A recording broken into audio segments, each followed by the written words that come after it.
Yesu Kristo. Que Dieu vous bénisse. Mungu awabariki. Nous allons acclamer le Seigneur Jésus-Christ. Tutashangilia Bwana Yesu Kristo.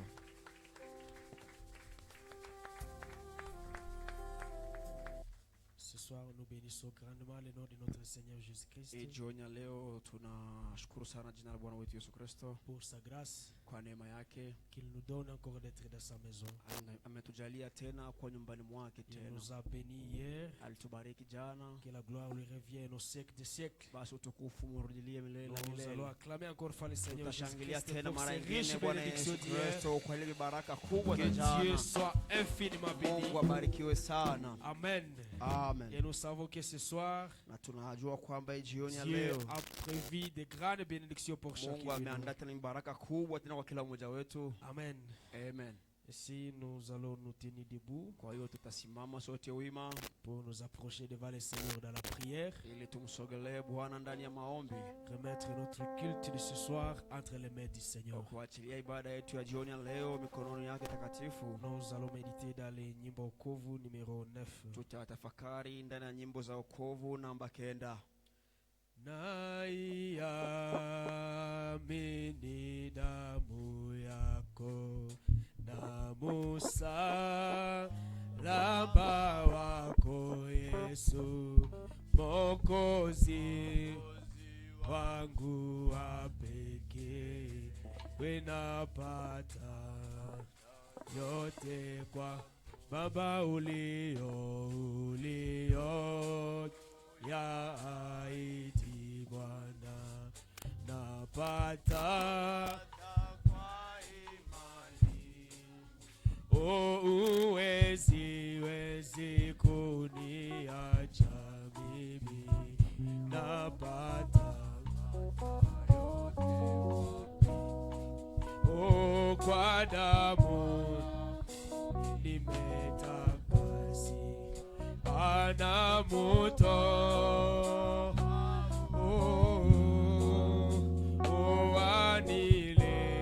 Wanilete nguvu tele, napata Baba ulio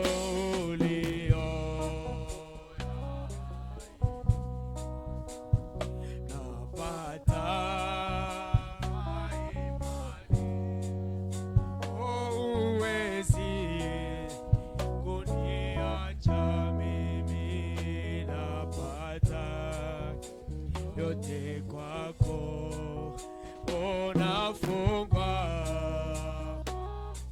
pendo wako jiani Baba, na katika hatari zote unapata kwako ulio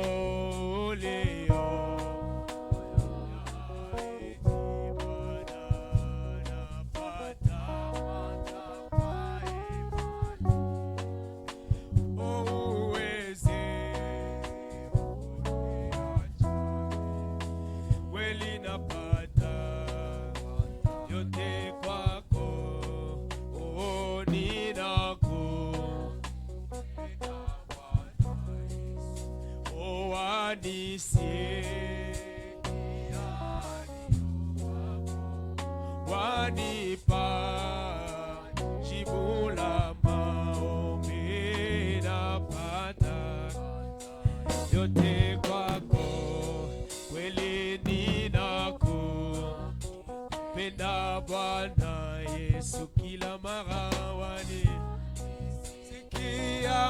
niombapo wanipa. Merci Seigneur Jésus. Oh, napata pour la dernière fois. Oh, ninakupenda Bwana Yesu, wanisikia niombapo wanipa. Oh, merci Seigneur. Oh, napata. Oh,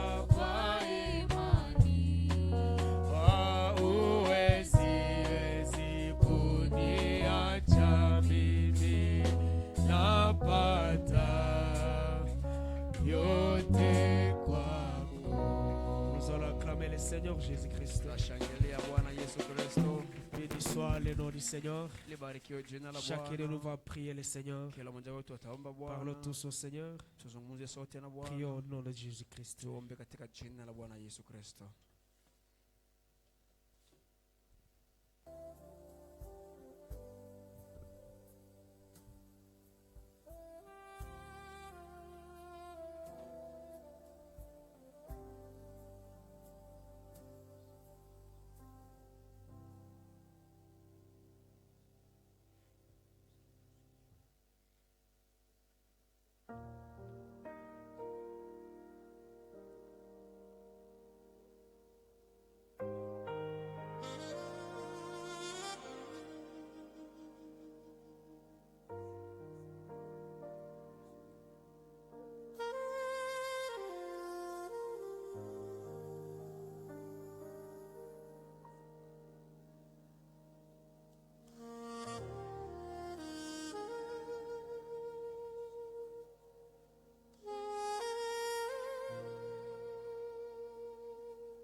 Seigneur, fais de moi une source de l'eau pure,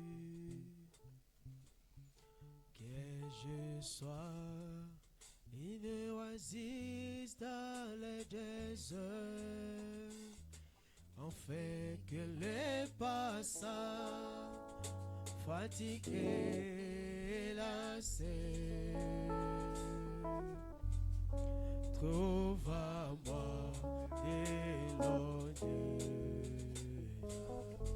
Oh oui, Seigneur, Seigneur, fais de moi une source.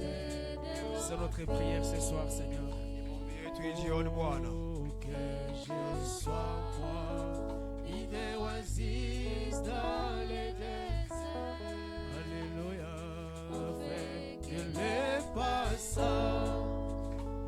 fatigué et lassé, chaque jour trouve à moi mélodie.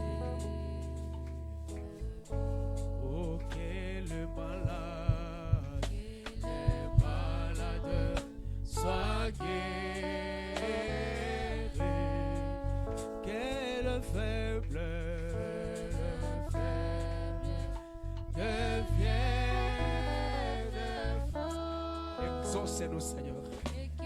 Les rétrogrades soient restaurés.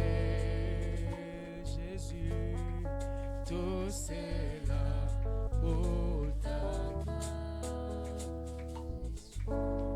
Seigneur Jésus, Dieu notre Père Céleste, Bwana Yesu Kristo Baba wetu wa mbinguni, c'est notre prière du fond du cœur. ni maombi yetu ya kilindi cha Fais de nous moyo, cette oasis, Seigneur, utufanye kuwa ile mto Bwana dans le désert ndani ya jangwa qui est ce monde yenye kuwa hii dunia plein de confusion, yenye imejaa sana plein de mvurugo, trucs bizarres.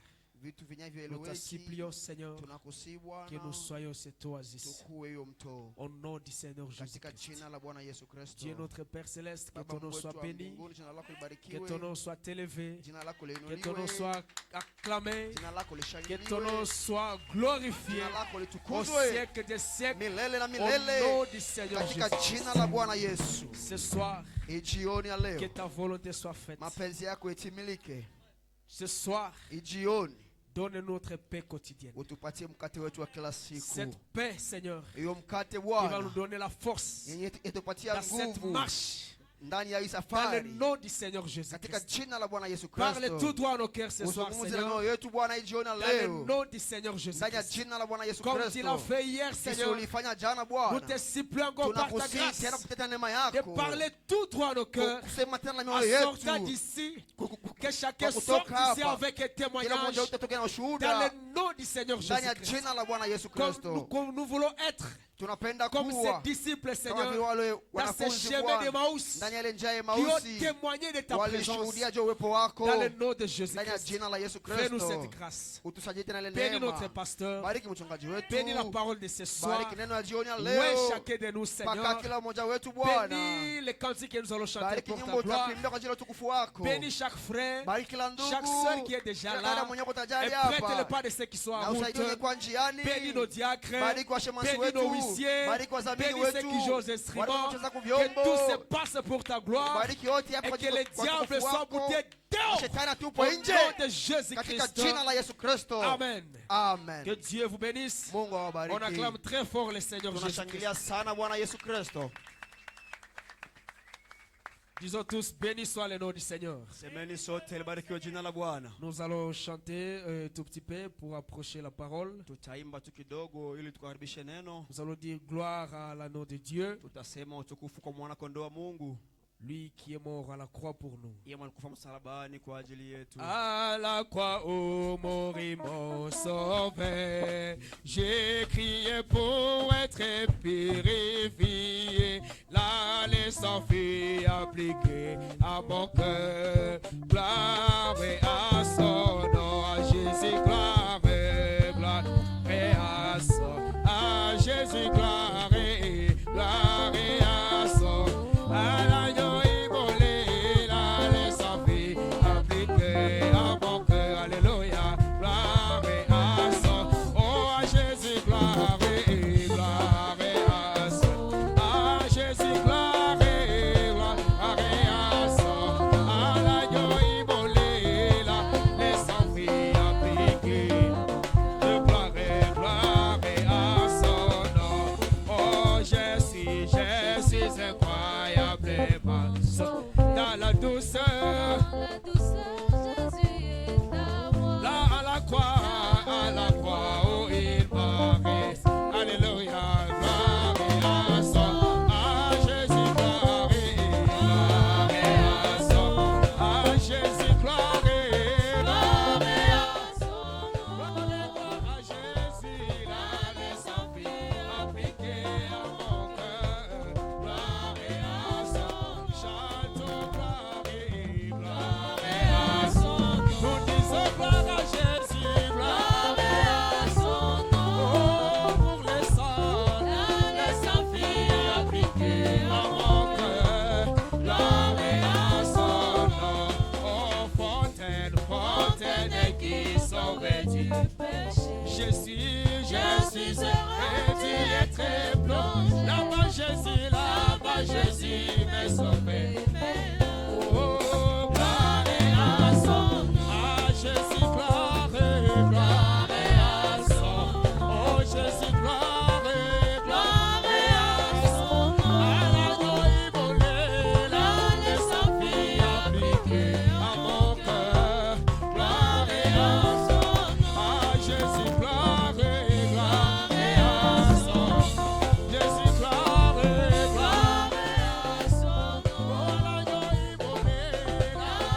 Jésus, j'aime Jésus, qu'il soit loué, amen. J'aime Jésus, je l'aime, Jésus, qu'il soit loué, amen. Moi, j'aime Jésus, lui qui m'aime à les premiers. J'aime Jésus, qu'il soit loué, amen. J'aime Jésus, qu'il soit loué, Jésus, qu'il soit loué, alléluia, qu'il soit loué, amen. Oh, qu'il soit loué, alléluia, qu'il soit loué, Jésus, qu'il soit loué, alléluia, loué Jésus, amen. Loué Jésus, alléluia, vous Seigneur, qu'il soit loué, alléluia, qu'il soit loué, amen. Oh, qu'il soit loué, alléluia, qu'il soit loué,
acclamons très fort le Seigneur Jésus-Christ. Sana Bwana Yesu Kristo.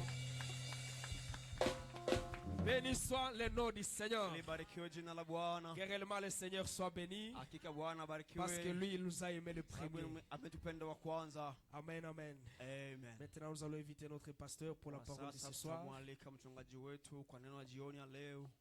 Oh, prends mon âme, prends le Seigneur, et que ta flamme brille dans mon cœur, que tout mon être vibre pour toi. Jésus, Sois seul mon maître, ô divin roi. sur cette vie de paix d'amour, alléluia. Toi je crie, J'écris la nuit et jour à ta ma plainte, Seigneur, sois mon soutien.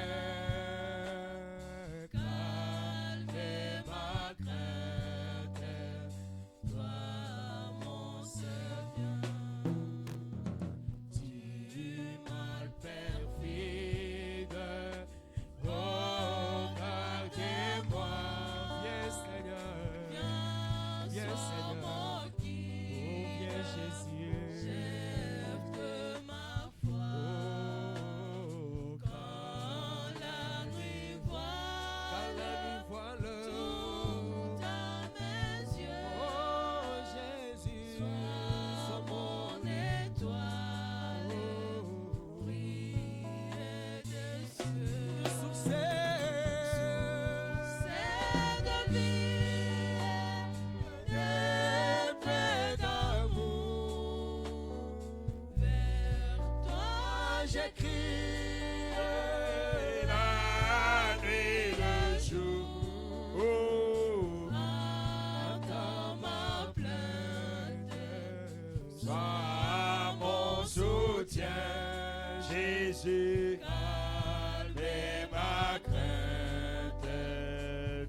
c'est doré d'un feu plus beau.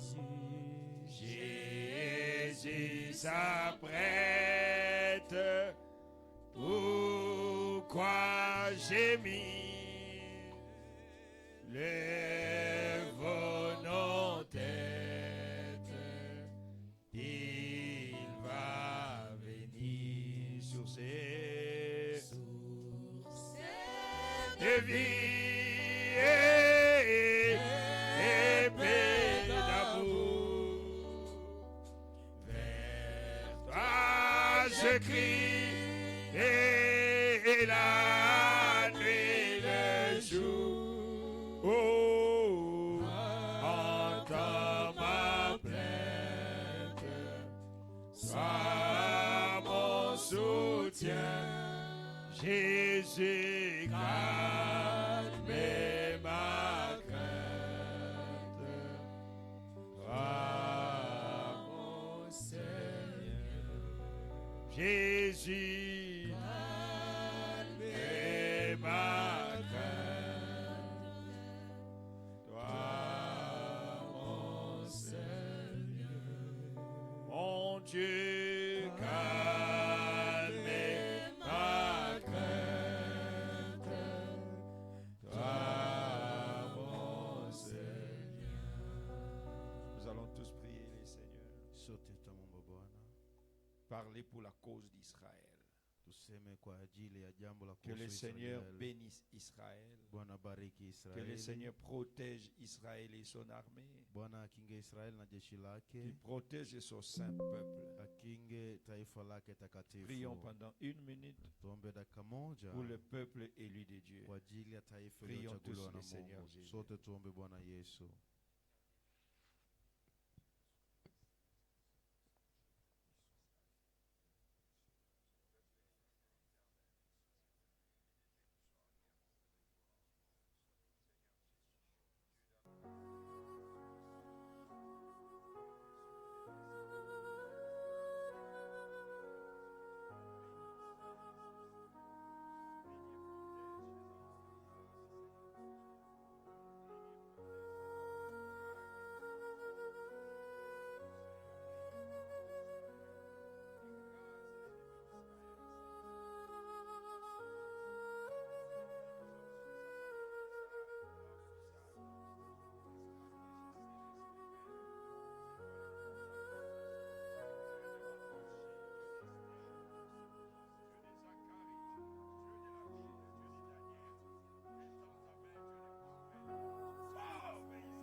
Nous implorons ta grâce pour Israël, Seigneur. Tunasi neema yako kwa ajili ya Bénis et Israeli, Bwana. protège le peuple d'Abraham, Seigneur. Bariki na kukinga taifa la Ibrahimu, Bwana. Ô Dieu d'Esther et de Mardoché, O Mungu wa Esteri na Mordekai. nous sommes encore pendant le Purim, Père. Tuko kwa muda Pendant la fête de Purim, kwa oh wakati Dieu, ya karamu ya Purim, Bwana. écrase encore les amans modernes. Pindua wa Au nom amani wa puissant de kisasa. Jésus-Christ, Ujia wenye uwezo la Yesu Kristo. bénis notre adoration, Seigneur. Bariki mabudu yetu Nous Bwana. t'acclamons et nous te bénissons, Seigneur. Tunakushangilia, tunakubariki Bwana. Éternel des armées, parle-nous de ta part. Wamilili wa majeshi, sema nasi toka kwako. Je m'enlève du chemin par là ton peuple, Seigneur. Najiondosha njiani, nenea taifa lako Tout ce qui est Bwana. sorcellerie et Yote magie, ambao ni uchawi na nous ulozi. écrasons, c'est les boutons prononce la Deo. Tunaipona na kuitupa Au nom puissant de nje Jésus kwa jina lenye Christ. uwezo la Yesu Prends Kristo. le contrôle de chacun de Chukua nous. uongozi wa kila Sois mmoja wetu. l'interprète de ta Kwa parole. mtafsiri wa neno Et lako parle-nous de ta na part. useme nasi toka kwako. Alors que nous sommes toujours dans notre 5e point. Wakati tungali na nayo Au nukta yetu nom ya de tano. Jésus-Christ, Kwa jina la Yesu notre Kristo. Seigneur et notre Dieu, nous Bwana avons na prié et Mungu wetu demandé. tumeomba hivi na kusihi. Amen. Amina. Tu peux attendre un amen là-bas. Tunasikia amina kule. Acclamons le Seigneur Jésus. Tushangilie Bwana Yesu. Nous disons béni soit le nom du Seigneur. Tunasema libarikiwe jina la Bwana. Salut ton frère, dis-lui que Dieu te Salimia ndugu bénisse. yako, mwambie Mungu akubariki. Nous prenons seulement 2 versets ce soir. Tunachukua tu shairi mbili jioni. Et peut-être par la grâce de Dieu, nous clôturons ce 5e point. Aujourd'hui, nous sommes dans le point C. Labda kwa neema ya Mungu tutamaliza hiyo nukta ya tano. Leo tu kwa nukta ya C. Et on pourra terminer ça aujourd'hui. Tunaweza imaliza leo Ou alors mettre une virgule parce qu'on ne termine jamais la parole. wala du kutia Seigneur. mkato sababu hawamalizake kamwe neno la Bwana. Elle est trop vaste. Iko kubwa sana Et tous les jours, elle est nouvelle. na siku zote inakuwa mpya.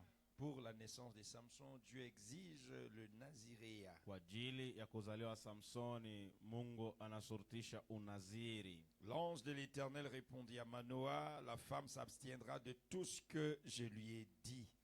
Malaika wa Bwana akajibu Manoa, mwanamke yeye hata kula kile kikyote ambacho nilimwambia. Elle ne goûtera d'aucun produit de la vigne, elle ne boira ni vin ni liqueur forte.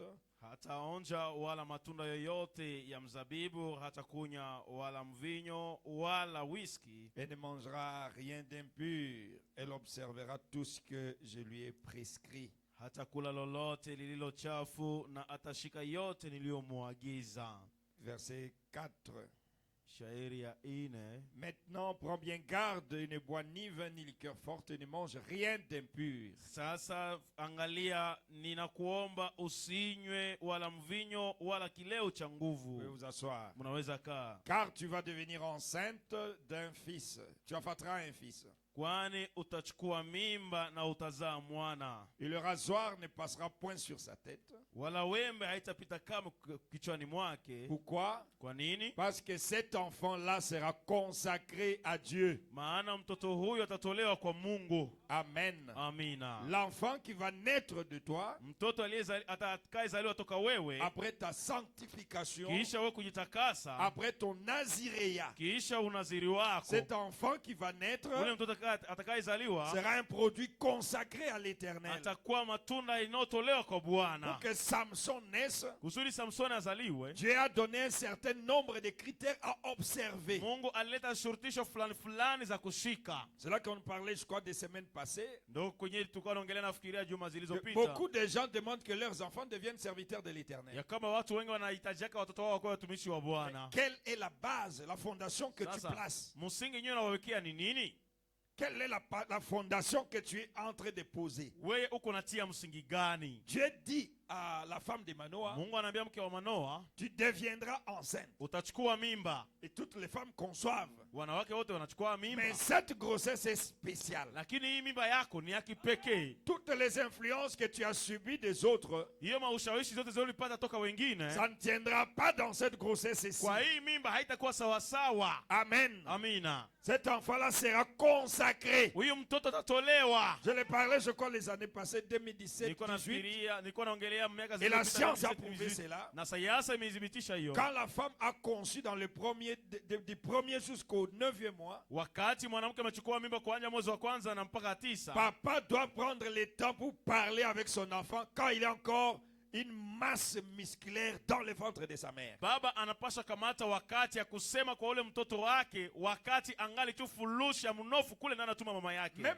quand la femme est grosse, Hata wakati mwanamke ana mimba, toutes les paroles que vous prononcez, maneno yote yenyewe mnasemaka, cela influence la constitution des neurones dans le ventre de la mère. zile zinashawishiki namna ambao chembe ziko naumbika humu na anatuma mama Il yake. y a certains enfants qui naissent méchants. Kuna watoto wengine wanazaliwa na ukali. à cause de l'attitude que maman prenait pendant la grossesse. ni juu ya hali ambayo mama alikuwa nayo wakati ya mimba. D'autres enfants naissent de peureux Wengine watoto wanazaliwa na uoga parce que maman craignait tout ce qui s'est passé. juu mama alikuwa anaogopa vyote vilikuwa napitika. Et les enfants naissent avec certaines déformations aussi Na watoto wanazaliwa na hali moja hivi à mbaya cause des aliments, juu ya à cause du chakula, comportement. juu ya Donc, tabia. quand on veut avoir des bons enfants, Wakati unapenda kuwa na watoto wazuri, ça commence la préparation avant la conception. matayarisho yanaanzika mbele hata mwanamke achukue mimba. Le moment que la maman veut concevoir, Wakati mama anataka kuchukua ujauzito, il y a un certain comportement qu'elle doit adopter pour concevoir. kuna tabia fulani inabidi akuwe nayo kwa ajili ya kuchukua mimba. Je crois que nous avons lu un jour ici. Nafikiria siku moja tulisomaka hapa, Frère Branham dit, même si l'enfant est conçu dans les liens conjugal normal du mariage, ndugu mama anasema hata kama mtoto amechukua mimba katika ndoa et halali, s'il a été conçu dans la dispute, na kama alichukuliwa mimba ndani ya hiyo mgogoro, c'est un enfant bâtard. ni mtoto haramu.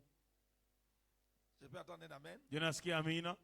Oh non, moi je suis marié légalement. Mie nishalunga kihalali, J'ai un mariage légitime. niko na ndoa iliyo Mais halali. comment vous avez conçu l'enfant? Asa ile mimba ule mtoto uliingia namna gani? Nous sommes dans un auditoire mixte, Tuko na kusanyiko mais inashangana na la watu wote, conception se prépare. lakini kuchukua mimba inatayarishwaka. Les balles perdues engendrent toujours les délinquants. Ile tu ya kustukia kila mara na zaaka wa yangu wa kichwa nguvu. Oh non, je ne me suis pas entendu à la grossesse. Sikuwa najigojelea kuchukua mimba, La grossesse est venue. mimba ilijileta tu. Vous devez vous préparer. Inabidi ujitayarishe. Dieu a établi les cycles Mungu alitayarisha vitu pour mahajira. une femme. Alikuwa ameweka majira ya Vous pouvez mwanamke. dire, ce mois ici, Wanasema hii mwezi nous voulons concevoir. tunapenda tuchukue tuchukue Si ujauzito. la femme est normale, Kama mwanamke iko kawaida et si l'homme est na normal, kama mwanamke timamu, la conception viendra lorsqu'on respecte les cycles féminins. ile mimba itakuja wakati mnaheshimia majira za kike. Et malheureusement, Yaole lakini en Afrique, huko Afrika, peut-être nous aussi, labda sisi vile vile on est venu par des balles perdues. tumekuja tu ya kustukia tu.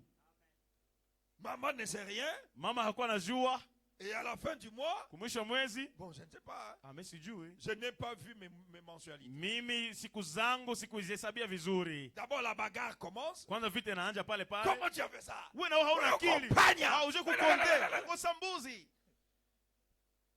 Une conception non préparée. Hiyo mimba ambayo haikutayarishwa vizuri. Après les injures, Kisha kutukanana. après la délinquance parentale, Kisha hiyo kichwa nguvu ya après uzazi une ya wazazi. conception risquée, Kisha hiyo mimba ya une kubahatisha. conception dans le conflit, Kuchukua mimba ndani ya migogoro. la croissance du bébé dans le conflit, Kukomanisha mtoto ndani ya tumbo ndani ya on migogoro. veut que l'enfant soit serviteur. Kisha unapenda mtoto akuwe mtumishi wa Mungu. Dieu a préparé Manoah. Mungu alianza tayarisha Manoa. Dieu a préparé sa femme. Mungu alitayarisha mke wa Manoa. Dieu a donné des critères Mungu akaleta mikataba avant la naissance. mbele ya kuzaliwa. Et ces critères n'ont pas changé Na jusqu'aujourd'hui. zile mikataba hazikubadilika mpaka leo. J'ai toujours appris qu'une femme grosse ne se bat pas, Mina nasikia kila mara kwamba mwanamke mwenye mimba ne hapiganake, se fâche pas. sirikake. Sa colère impacte le fœtus. Hasira yake inashawishi yule mtoto mchanga huko La femme ndani. peut naître colérique. Mtoto anaweza zaliwa na hasira. Je crois que c'est ça, docteur. Nafikiria ni vile ndio dokta. Je ne suis pas médecin, mais frère Branham l'a dit. Siko mganga lakini ndugu mama anaiongelea. Quand vous concevez Wakati kuna kuchukua ou mimba avant de concevoir, wala mbele ya kuchukua mimba, la femme doit changer son caractère. mwanamke anapasha badilisha tabia yake. L'homme doit changer son caractère. Mume anapasha badilisha tabia yake. Même chez les poules, Hata kumakuku vous allez voir que le caractère de la poule change. utaona hata tabia yao kuku Même tabadilika. chez le chien. Hata kumaumbwa. Frère Branham parle de la période de chaleur. Ndugu bwana wanasema kwa wakati ya Le joto comportement doit changer. tabia inabidi ibadilike. Et pour nous les chrétiens, Kwetu sisi wa Kristo, quand il y a conception, wakati kuna kuchukua ujauzito, maman, quand l'enfant encore dans le ventre de toi, à l'intérieur de toi, mama, wakati mtoto ngana na tumbu yako, parle-lui. kwa nasema na ile Dis-lui, mimba, nous avons un Dieu. mwambie tuko na Mungu. Quand tu naîtras, mon fils ou ma Sasa fille, utazaliwa mwana wangu binti notre yangu. Dieu s'appelle Jésus-Christ. Mungu wetu anaitwa Yesu Il Kristo. est le seul Yeye créateur. ni muumbaji wa pekee. Bien sûr que beaucoup de gens sont polythéistes, Hakika watu wengi wako tu na mais nous avons un, wanaabudu miungu ils wengi, sont polythéistes, wanaabudu miungu wengi, mais nous avons un seul sie vrai Dieu. lakini tuko na Mungu wa pekee Il kweli. s'appelle Jésus. Anaitwa Yesu Kristo. Ça peut sembler un peu vague, Inaweza fanana kwa tu ya ujangu mais yako ça moja se hivi, passera comme ça. lakini itakuwa vile. Amen. Amen. Amina. Et quand l'enfant naît, Sasa mtoto anazaliwa, parle-lui avant qu'il ne prenne conscience. sema naye hata mbele akuwe na dhamiri kamili. Ça sera comme des informations qu'il a suivies à la télé. Itakuwa kwa kama maarifa zile alifuata kwa television. Nous tous, ce que nous sommes devenus, Sisi sote yote yetu tulikuwa leo, moi, ce que je suis, mimi yenyewe niko, c'est ma mère qui m'a dit. ni mama yangu ndio alikuwa ananiambia. Moïse, c'est ce qu'il était devenu. Musa yeye aligeukaka, C'est sa mère qui lui a ni dit. mama yake ndio alimwambiaka. Moïse, Anasema Musa, avant ta naissance, mbele ya kuzaliwa yako, ton père a prié pendant près d'une année. baba yako alikuwa na karibu mwaka Toujours, il mzima. était après le fouet des Kisha Égyptiens. kupiga fimo na Wamisri. Ton papa dormait par terre. Baba yako alikuwa analala Ton chini. papa portait les sacs Baba yako alikuwa anavaa pour que magunia toi tu naisses. kusudi wewe Et uzaliwe. Dieu nous a parlé Na Mungu alisema qu'il nasi, va nous donner dans notre maison atatupatia na nyumba yetu un libérateur. mkombozi. C'est maman qui a inculqué la religion. Ni mama ndio mwenye aliingiza dini ndani ya Musa. C'est maman qui a placé le christianisme ou Ni mama ndio la aliweka déité dans Moïse. Ukristo uungu ndani ya Musa. Amen. Amina. Même Jésus, Hata Yesu. quand Dieu veut que ton enfant soit saint, Sa Mungu anapenda mtoto wako kuwa mtakatifu. il ne parle pas à papa. Haambiaye baba. Frère Branham dit, Ndio Branham anasema. on remet à papa l'enfant après l'université. Wanarudishiaka baba mtoto kisha shule ya university. Un vrai père s'occupe de l'enfant après les universités. Baba hakwenda anashughulikia mtoto kisha university. Les 6 premières années, Miaka 6 za kwanza c'est maman. ni mama. Et après, Na kisha les 12 années suivantes, miaka 12 za kufuata c'est l'école. ni shule. Les 5 encore, Miaka 5 c'est tena l'université. ni university. Et après les universités, Kisha university on remet l'enfant à papa. wanarudisha baba Et mtoto. c'est là que papa commence le processus d'adoption. Ni pale ndio kwenye baba anaja mikataba za kupatia Papa commence à mamlaka. voir, est-ce que l'enfant me reflète? Baba anajiona, je, huyu mtoto ananizihirisha Même kweli? s'il me l'enfant me ressemble. Hata mtoto ananifanana. Vous allez trop à la besogne. Unaenda ndani ya vituruturu. Les gens vont trop à la besogne très vite. Watu wanaendaka haraka haraka sana. L'enfant encore à la naissance, un bébé. Mtoto nangali mdogo, mtoto mchanga. Oh, il ressemble à son père. Non. Attendez qu'il grandisse, Ngoya akomale. qu'il termine les universités. Amalize university. Sera-t-il pasteur comme moi? Je atakuwa mchungaji kama mimi. Aura-t-il mon esprit? Je atakuwa na roho yangu. C'est alors qu'il va ressembler à papa. Je atafanana baba sasa. Je vais attendre un amen. Je nasikia amina. Et tout ça Na ile yote commence avant la conception. inaanjaka mbele hata mimba iingie. Arrêtez les grossesses par hasard. Mwache ile mamimba kubahatisha. Arrêtez les grossesses non désirées. Mwache ile mamimba zenye mkoa tayarisha. Même la science interdit cela. Hata sayansi inaikataza. Oui. Ndio. Le plus souvent, Mara nyingi ça amène de gros et sérieux problèmes. inaleta mashida kubwa tena kubwa zaidi. Si j'ai posé la question ici, Kama nauliza swali hapa, combien ont conçu leurs enfants tout en sachant qu'aujourd'hui ma femme va concevoir? watu ngapi ndo walibebesha mimba wake wao na kujua leo ndio mimba iliingia? On aura 1 sur 1 million. Tutapata mmoja juu ya milioni. Alors pourquoi alors vous mettez au monde? Asi kwa nini mnazalaka basi? Alors qu'il n'y a aucune préparation. Ijapo hakuna hata matayarisho. Tous les vrais serviteurs de Dieu, Watumishi wote wa kweli wa Mungu avant leur naissance, mbele ya kuzaliwa yao, Dieu parlait à leur maman. Mungu alikuwa anasema na mama zao. Sauf à Zacharie, Kutosha tu Zakaria. quand on a parlé à l'homme, Sawa alisema na il mwanaume, n'avait pas cru. hakuaminiaka. Oui. Ndio. On n'a pas voulu que Jésus vienne. Kusudi Yesu akuje. On a parlé à Marie. Waliambia Maria. Et Marie a gardé, la Bible dit, elle garda secret Biblia inasema akaichunga kuwa siri pour observer. kwa ajili ya kutazama Je ne sasa. veux pas me comparer avec ces grands hommes de Dieu. Sipendi kujilinganisha na wale watu wakuu wa Mais Mungu. avant ma naissance, Mbele ya kuzaliwa yangu, l'ange était venu visiter ma mère. malaika alikuwa atembelea mama yangu. Il a dit à maman, Anaambia mamangu, cette fois-ci, mara hiyo je te donne un enfant. mimi nakupatia mtoto. Maman s'est posé la question. Mama kajiuliza swali. Je crois que le lundi, elle sera ici. Nafikiria siku Vous kwanza allez lui atakuwa poser hapa, cette question. mtamuuliza ile swali. Maman s'est posé la question. Mama anajiuliza swali. Donc les autres que j'ai ne sont pas des enfants. Maana benye niko nabo wengine wa kwanza si haiko Et watoto. il a répété, Na karudilia. je te donne un enfant. Mimi nakupatia mtoto. Je crois qu'il a répété 3 fois. Si je Nafikiria m'abuse pas. alirudiaka mara 3 kama Maman sijidanganye. sera là le lundi. Mama Au- yangu au tour atafika d'ailleurs. siku ya kwanza mtamuulizaka.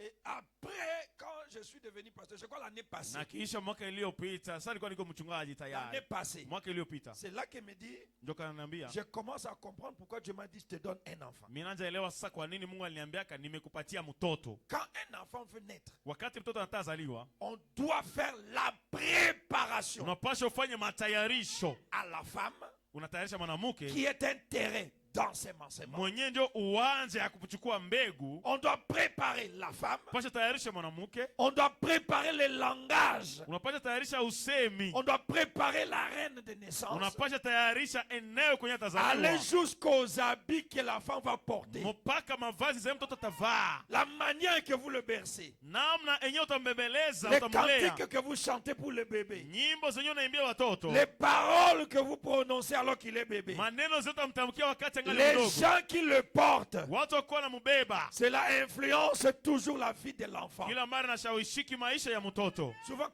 comme quand tous mes enfants sont nés, Mara nyingi wakati watoto wangu wote walizaliwa. avant que j'appelle les gens, Mbele niite watu. j'étais d'abord avec ma femme. Niko kwanza na mke wangu mie Le peke. médecin retire l'enfant. Muganga anakamata mtoto. Comme elle a couché comme Meda, Gisa alikuwa anazaa kama meda. je prends l'enfant. Nachukua mtoto. Je termine à prier pendant 1 heure, je suis avec le bébé. Mimi namaliza kuomba muda saa mzima niko na Et mtoto. là, je commence à appeler sa famille et ma Pale famille. mimi najaita jamaa lake na jamaa langu. Parce que frère Branham dit quand l'enfant naît, Juu ndugu bwana anasema sasa mtoto vous anazaliwa. lui donnez le nom. Unampacheka jina. Il y a un esprit, l'esprit qui accompagnait ce nom. Kuna roho fulani yenyewe ilikuwa inashikiza ile jina. Venait directement dans l'enfant. Ilikuwa inakuja pale pale muule mtoto. Et c'est ce qui impacte la vie. Na njoo inafutiaka maisha yake. Amen. Amina. Et si vous n'avez pas fait ça, Kama kufanyaka hiyo, c'est le temps de venir à genoux. ni wakati wa kupiga magoti. Parce qu'il y a certainement des démons qui sont entrés dans les enfants. Juu hakika kuna mapepo zezi ningia mbatoto. Amoniambia amen. Vous ne me dites pas amen. Wewe mimi nakwaza niache. Bien, je vous achoppe que je laisse. Mnafuata mnasema amen. Kufuata na kunyamaza iko hamufati. Si vous suivez ça, vous dites amen. Et c'est comme ça que ça se passe. Na ni vile ndio On napitikanaka. ne doit pas être surpris d'une grossesse. Hauwezi shitukia mimba. Je ne crois pas que moi je sois surpris d'une seule grossesse de mes enfants. Siamini ya kwamba nishashtukia mimba moja hata ya watoto wangu. Ça se prépare. Inatayarishwa. On se parle. Tunaongeaka. On échange. Tunaongea. Et on prépare. Kisha tunatayarisha. Et le nom vient même avant on identifie les sexes. Jina inakujaga hata mbele aende kwa ekografi kujua kama ni mtoto gani. Cet enfant, Huyu mtoto il va s'appeler tel. ataitwa À fulani. cause de ça, Juu ça, ya ça. ina.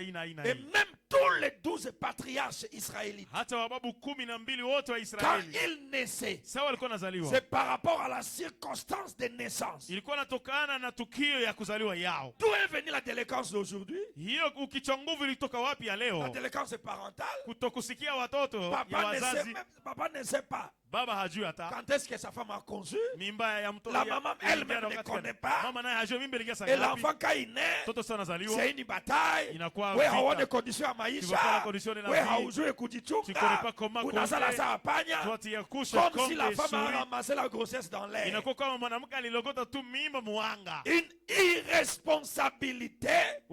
Kukosa jukumu. Et cela conduit à la naissance des délinquants. Na ile inaachaka wanaozaliwa wanakuwa kichwa Mais vous, nguvu El ya Shaddai, Shaddai. Ninyi El Shaddai. Revenez à la ligne. Rudia kwa mstari. Je peux attendre un amen. Unasikia mina? Préparez les enfants à être de grandes personnes. Mutayarishe watoto kuwa watu wakubwa wakubwa. Préparez vos enfants à être des héros. Mutayarishe watoto kuwa shughuli. Quand un enfant naît dans un royaume, Sasa mtoto anazaliwa ndani ya ufalme. il ne va pas dans les mêmes écoles ordinaires que les autres enfants. Haendai mashule za kawaida saa zingine wa Il ne shule. porte pas le soulier des usines ordinaires. Havalake maviatu kutoka mafactory za kawaida. Les enfants des rois et des présidents, Watoto wa raisi na wafalme ils ont leur arène. wanakuwaka na eneo yao ya Ils kuishi. ont leur salle de classe à eux. Wanakuwa na shule lao wenyewe. Pourquoi? Kwa nini? Parce qu'on leur prépare un avenir. Juu wako na watayarishia usoni fulani. On leur prépare une statue. Wako na waturishia kimu fulani. Et c'est tous les grands hommes, Na zaidi sana watu wakuu wote. même les petits hommes qui veulent que leurs enfants deviennent de grands, Hata watu wadogo ambao wanapenda watoto wao wakuwa ils disent aux wakubwa. enfants toujours, Wanaambia watoto kila mara, vous êtes nés pour un signe. mulizaliwaka juu alama fulani. Vous préparez l'enfant, vous lui dites, toi tu seras médecin. Unatayarisha mtoto anasema wote kama Toi tu seras mganga. un grand médecin. Wote kama mganga mkubwa. Je vais me couper à morceaux. Ndajikaza Que sana. tu partes dans tel pays Uende étudier. mwinji fulani uende some yako. Ce n'est pas seulement nourrir l'espoir à l'enfant, Haiko tu kupatia mtoto mais tumaini. c'est préparer l'avenir de l'enfant. Ni kutayarishia mtoto usoni wake. Beaucoup d'enfants s'abîment Watoto wengi wanaribikaka. parce qu'on ne leur a jamais donné un espoir. Juu hawaye wapatia tumaini On ne yoyote. leur a jamais dit ce qu'ils vont devenir. Hawaye waambia kenye watakuwa kesho. Donc les enfants naissent et grandissent comme des serpents. Watoto wanazaliwa na kukomaa kama manyoka.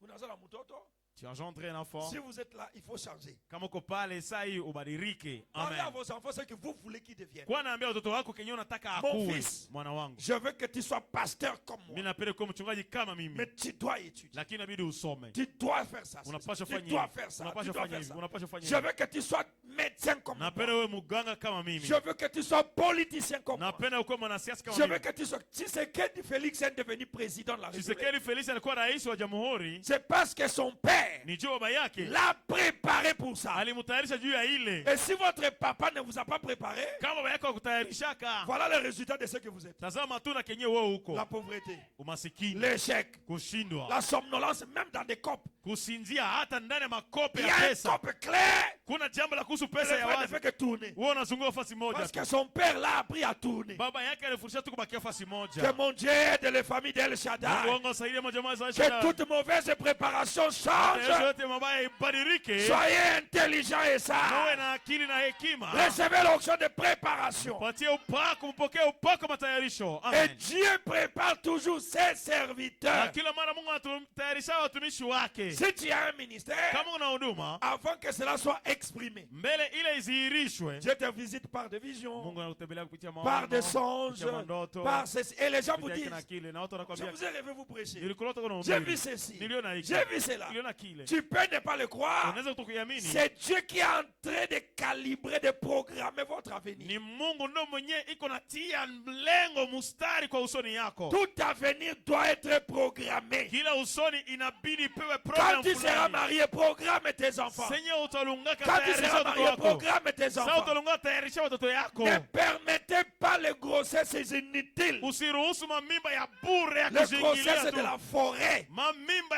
ya mupori. Les grossesses de la rue. Mamimba mubarabara. Pour Ouais. devenir qui? Juu geuke nani? Pour que l'enfant devienne qui? Juu mtoto akwe nani kesho? Si vous trouvez que vous avez des disputes avec votre femme, Kama arrêtez. unakuta kwamba umegombana na mke wako, acha. Ne faites rien. Usifanye lolote. Si la grossesse intervenait à ce moment-là, Kama mimba inaingia kwa ile wakati ya c'est un mabishano, délinquant qui va venir. iko mtu wa kichwa nguvu mwenye C'est asiki yake un nyota kuja. perditif qui va venir. Ni mpotevu nyota kuja. C'est un illégitime qui va venir. Ni mtoto haramu nyota kuja. C'est pas moi, c'est William Branham. Alors Haiko mimi, ni dites-moi. Branham. Sema basi amina. Amen. Amina. Alors toi, comment tu es né? Sasa wewe ulizaliwaka namna gani? Et tu blagues des affaires de Dieu. Kisha unachezea vitu ya Mungu basi. Quand il y a prière, tu pries pas. Sama ombi iko haukujaomba. Quand il y a la lecture de la parole, tu boudes. Sasa usome neno haujali.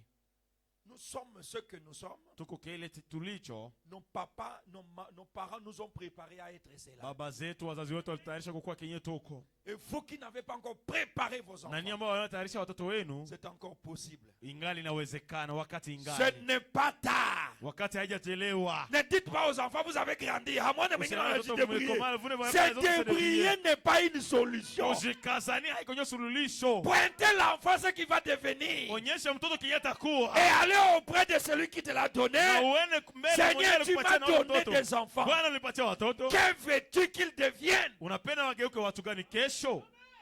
Dieu va te parler. Mungu atasema nawe. Chacun de nous est venu pour un but. Kila mmoja wetu alikuja kwa shabaha fulani. Amen. Amen. N'insultez pas vos parents après ma prédication. Msitukane wazazi wenu kisha mahubiri yangu. Non. Oh, we mzazi. Mulzara sa pagne. Vous m'avez engendré d'abord comme un rat là. Dieu vous frappera. Mungu atakupiga. Honore ton père et ta mère. Heshimu baba yako na mama yako. Tu vivras longtemps sur la Utaishi terre. siku nyingi duniani. Amen. Amina. Tu vas devenir enceinte. Utachukua mimba Et tu auras un fils. na utakuwa na mwana. C'est lui qui commencera Ni yeye ndio ataanzisha à délivrer Israël. kukomboa Israeli. Donc, Ni kusema pour que l'enfant soit quelqu'un d'important, jo mtoto ageuke mtu wa maana. maman doit changer son comportement pendant la grossesse. Mama inabidi abadilishe tabia yake muda wa mimba. Maman doit être gentille pendant la grossesse. Mama inabidi akuwe mtu akicheka wakati wa Papa mimba. doit être honnête pendant la grossesse. Baba anabidi akuwe msawa wakati wa mimba. Et l'enfant qui va venir Na mtoto atakayekuja sera un saint enfant atakuwa mtoto mtakatifu qui va délivrer la famille. atakayekomboa jamaa. Amen. Amina. Pasteur, Mchungaji, je veux que cette grossesse ici napenda hii mimba ça soit vraiment un fils de Dieu. ikuwe mwana wa Mungu kweli. Moi, j'accepte. Mimi nakubali. Mais quel est ton caractère? Sasa tabia yako wewe baba ni nini? Quelle Wewe mzazi. attitude toi tu affiches pendant cette grossesse? Uko na hali gani ambao unaonyesha wakati ya ile Tu mimba? veux que ton enfant serve Dieu? Unapenda mtoto wako atumikie Mungu. Quel type d'habillement? Mavazi aina gani ya mavazi? Quel type d'amis? Quelles sont les causeries, les Aina gani ya vidéos, marafiki? les musiques, Maongezi, tout ce que tu movies regardes? zao C'est unafuata, quoi? manyimbo zote zao C'est unafuata. quoi ton attraction? Mvuto wako ni gani? Amen. Amina. Car tu vas devenir enceinte. Kwa maana utachukua Tu mimba. enfanteras un fils. Utazaa mwana. Le rasoir ne passera point sur sa tête. Wembe haitapita kichwa Parce yake que cet kama. enfant sera consacré. Sio mtoto Et je veux atatolewa. que toutes les femmes qui est grosse ici, Napenda kila mwanamke que mwana sa mimba femme hapa. et son enfant soient consacrés. Mtoto wake atolewe kwa Bwana. Je dis que vos enfants soient Nasema consacrés watoto wake à wapo kwa l'éternel. milele.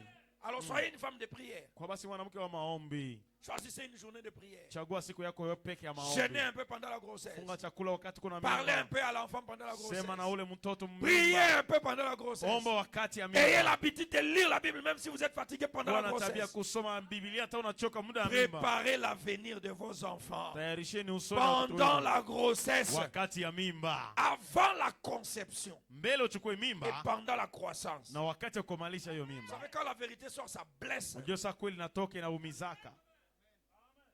Mais vous qui n'avez pas encore arrêté d'avoir les enfants, Nyie benyewe hamuyamaliza kuzala, commencez maintenant. mwanje sasa. Amen. Amina. Arrêtez la bataille, ma soeur.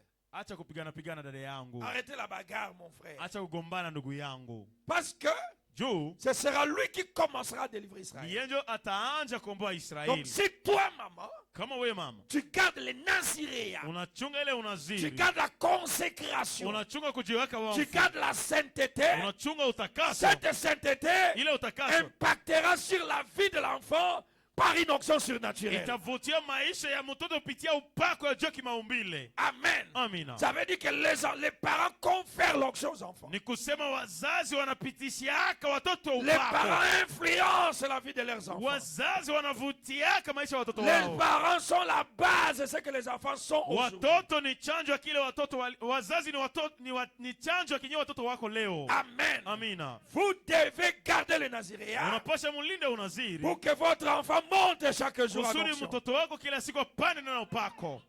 Même si vous ne pouvez pas le faire pour vous-même, Hata kama uzifanya juu yako mais mwenyewe. faites-le pour votre progéniture. Fanya basi hiyo juu ya watoto wako, uko wako, nyumba Amen. yako. Amina. Quand vous gardez le naziréat, Wakati unalinda unaziri, cela vous donne l'onction au-dessus de toutes choses. inakupatia upako juu ya vitu vyote. Les Amen. naziréats donnent l'onction sur les lions. Unaziri naleta upako juu ya Alléluia. simba. Les Amen. naziréats donnent la force sur les battants. Unaziri Les grandes inaleta portes. nguvu juu ya ile milango kubwa kubwa. Amen. Amina. C'est là que nous sommes arrêtés hier. Ndio tulioachia Si la jana. foi vient de ce qu'on attend. Sababu imani natoka kwa yale unayosikia. Paragraphe 58 maintenant. Mtajo wa 58 sasa. Juste quand on voulait aborder ça hier, Tu wakati tulitaka ingia ni jana, c'est là que nous avons arrêté. nuko yenyewe tuliachia. Paragraphe 58. Mtajo wa 58. Je peux attendre Samson dire. Naweza sikia Samson akisema. Je peux attendre sa mère Naweza sikia dire. mama yake akisema. Samson, mon chéri. Samson mpendo wangu. Je sais que tu as. Najua huko. Je peux dire tu es un homme. Naweza Tu sema as uko des mwanadamu, amis. kuna marafiki. Tu as des collègues. Kuna rafiki wa Tu shule. es étudiant. Uko mwanashule, Je sais que university. tout ce que tu vas donner comme raison. Najua vyote utaleta kama Mais sababu. n'oublie pas, tu as une mission. Lakini usisahau uko na Si kazi. tu es un amen. Sema amina. Même si tu es étudiant. Hata uko Que tu mwanashule. sois gardien. Hata uko Peu guardian. importe d'où dans quel service tu es. Haijalishi uko mkazi gani. N'oublie pas cela. Usisahau Tu hili. es naziréa. Uko Tu mnaziri. as un objectif sur la Uko na terre. lengo Tu duniani. as un kufanya. travail à Uko na accomplir. kazi ya kufanya. Même si Dieu t'a appelé pour l'exercice d'une certaine fonction. Hata Mungu alikuita je kufanya kazi fulani. Si tu ne respectes pas les naziréas, Kama hauheshimia unaziri wako, Dieu n'entrera pas en scène. Mungu hataingia kwa kazi. Dieu ne t'utilisera pas. Mungu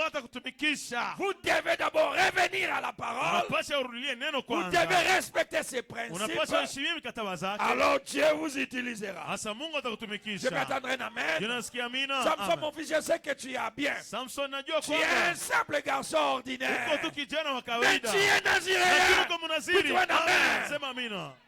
Même si tu n'as pas d'argent, Hata una pesa. tu es naziréen. Wewe ni mnaziri. L'onction qui est sur toi Pako niko juu peut yako. créer Unaweza l'argent. omba pesa. Garde ton appel. Chunga mwito yako. Alléluia. Aide-moi Aide-moi, Seigneur. Nisaidie Garde Bwana. ta sainteté. Chunga utakatifu wako. Garde ta virginité. Linda ubikira yako. Garde la soumission dans le foyer. Linda unyenyekevu ndani ya Garde unyumba. l'obéissance à la parole. Linda utiifu ndani ya neno. C'est ce qui va t'élever. Chunga kuinua ile. Est-ce que je peux attendre un amen? Unasikia amina? Samson, Samsoni. tu es naziréen. Wewe ni Tu munaziri. gardes le naziréat. Chunga unaziri Les yako. ennemis vont tomber devant Na toi. wadui wako wataanguka mbele yako. Dieu connaissait la famille dans laquelle tu allais naître. Mungu alikuwa anajua jamaa hiyo utazaliwa Mais ndani. il t'a laissé naître là-bas. Alikuwa tuzaliwe ndani. Parce qu'à l'intérieur de toi, Juu ndani yako. il y a une semence victorieuse. Muko uzao ya ushindi. Alléluia. Il Amen. y a une semence de victoire. Muko uzao ya ushindi. Mais pour que cette semence entre en fonction, Kusudi ile uzao ingie kwa kazi. garde la parole à sa place. Linda neno kwa nafasi yake. Je peux attendre un amen. Unasikia amina? Garde l'obéissance à la parole. Chunga utiifu kwa neno. Garde, si Dieu t'a appelé pour un service, fais bien ce service. Kama Mungu alikuwa anajua kazi fulani, fanya vizuri ile kazi. Je sais que tu es garçon ordinaire, Najua na huko kijana wa mais tu kawaida. es naziréen pour le Seigneur. Hata hivi wewe ni mnaziri kwa ajili ya Bwana. Ma soeur, n'accepte pas les flatteries des jeunes garçons. Dada yangu, usikubali hiyo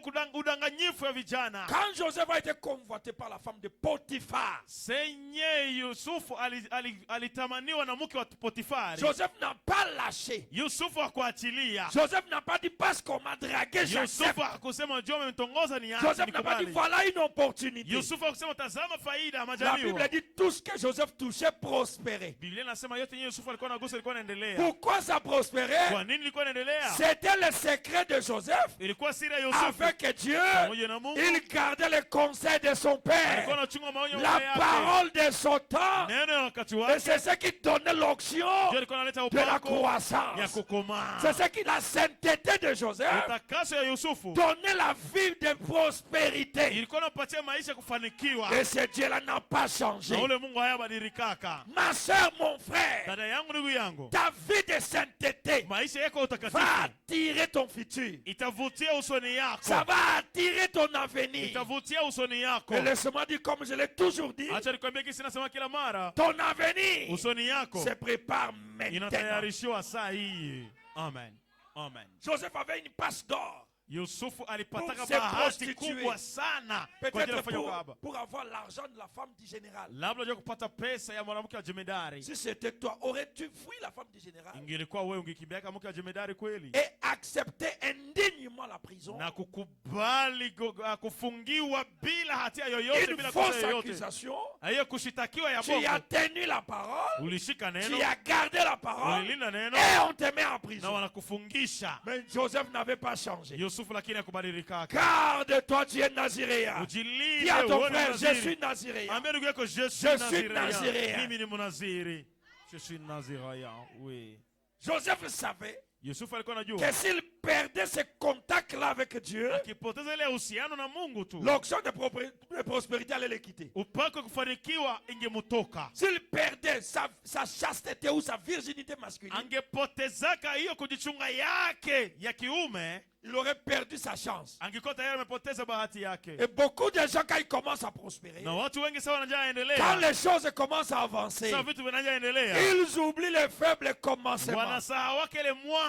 La petite fleur ne doit pas être oubliée. Ile huwa ndogo hauwezi usahau. Souviens-toi d'où Dieu éternel t'a ramassé. Kumbuka kwenye Mungu alikulogota. Souviens-toi ce que tu étais avant d'être ici. Kumbuka kenye ulikuwa mbele kwa Souviens-toi hapa. ce que tu étais avant de rencontrer le Dieu de Branham. Kumbuka kenye ulikuwa mbele kukutana na Mungu wa Branham. Souviens-toi ce que tu étais avant d'être dans le Kumbuka message. kenye ulikuwa mbele kuona na ujumbe. Que ce que tu es ne te trompe pas. Kenye ushakuwa Sois kisulanganya. un Joseph Kwa moderne. Yusufu wa kisasa. Garde la parole. Chunga neno. Ne chie pas Usi dans la fontaine.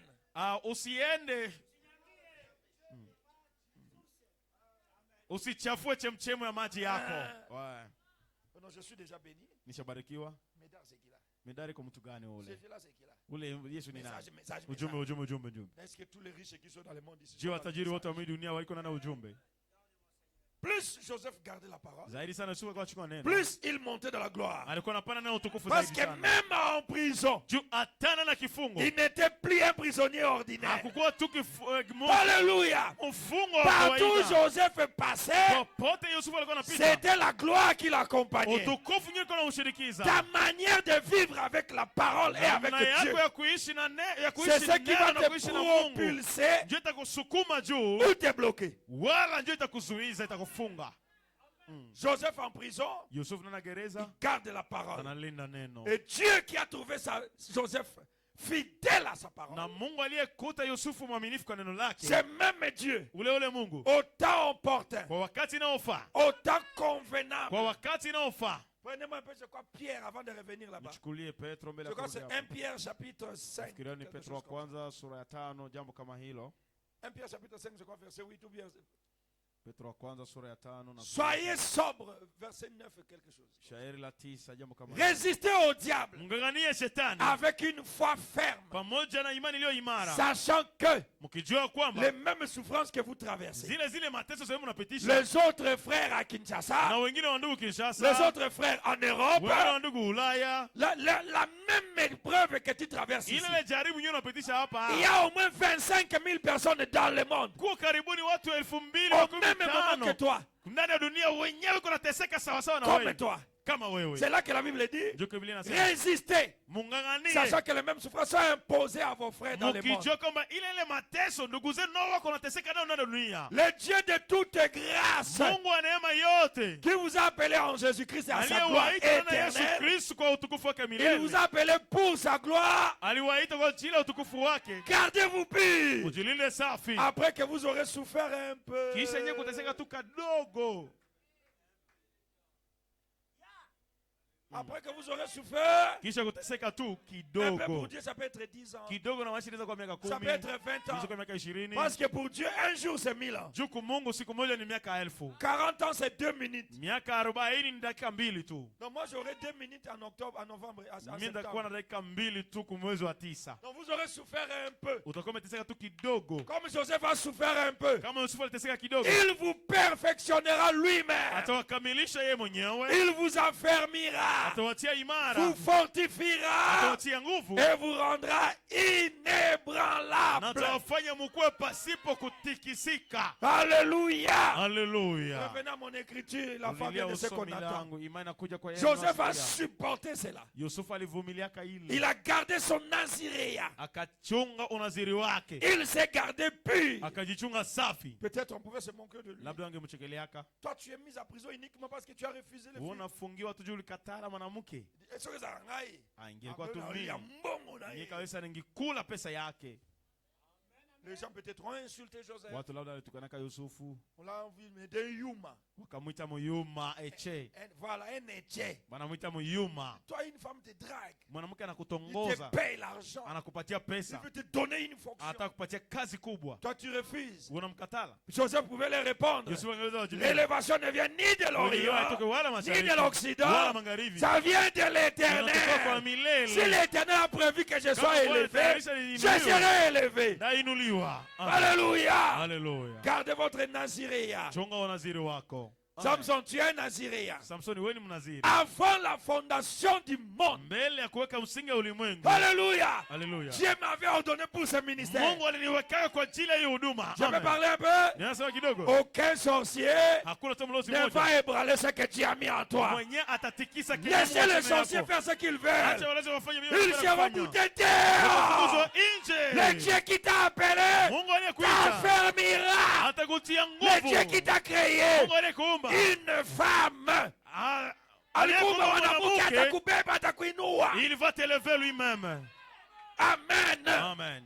Béni soit le nom du Seigneur. Barikiwe jina la Le Bwana. Dieu qui m'a donné ce ministère, Mungu alinipatia huduma huu. il s'occupera des petits sorciers qui attaquent ce Atashughulikia wadogo ministère. wachawi wadogo ambao Puis tu en wanapiganisha amènes huduma là. huu. Sema Le amina Dieu hapo. qui t'a amené dans El Mungu Shaddai aliyekuleta na va Shaddai. écraser tous les découragements. Atapindua ile kocha Le kama Dieu qui yote. t'a donné ces Mungu maris-là aliyekupatia yule bwana. s'occupera des sorciers. Atashughulikia Le Dieu wachawi. qui t'a donné ce Mungu foyer-là, aliyekupatia ile le Dieu unyumba. qui t'a amené à Mungu bénir, aliyekuleta Beni. s'occupera de ta nourriture, Atashughulikia chakula yako. s'occupera de ta maison, Atashughulikia nyumba yako. s'occupera de ton avenir. Atashughulikia usoni wako. Garde sa parole pure. Linda neno lake safi.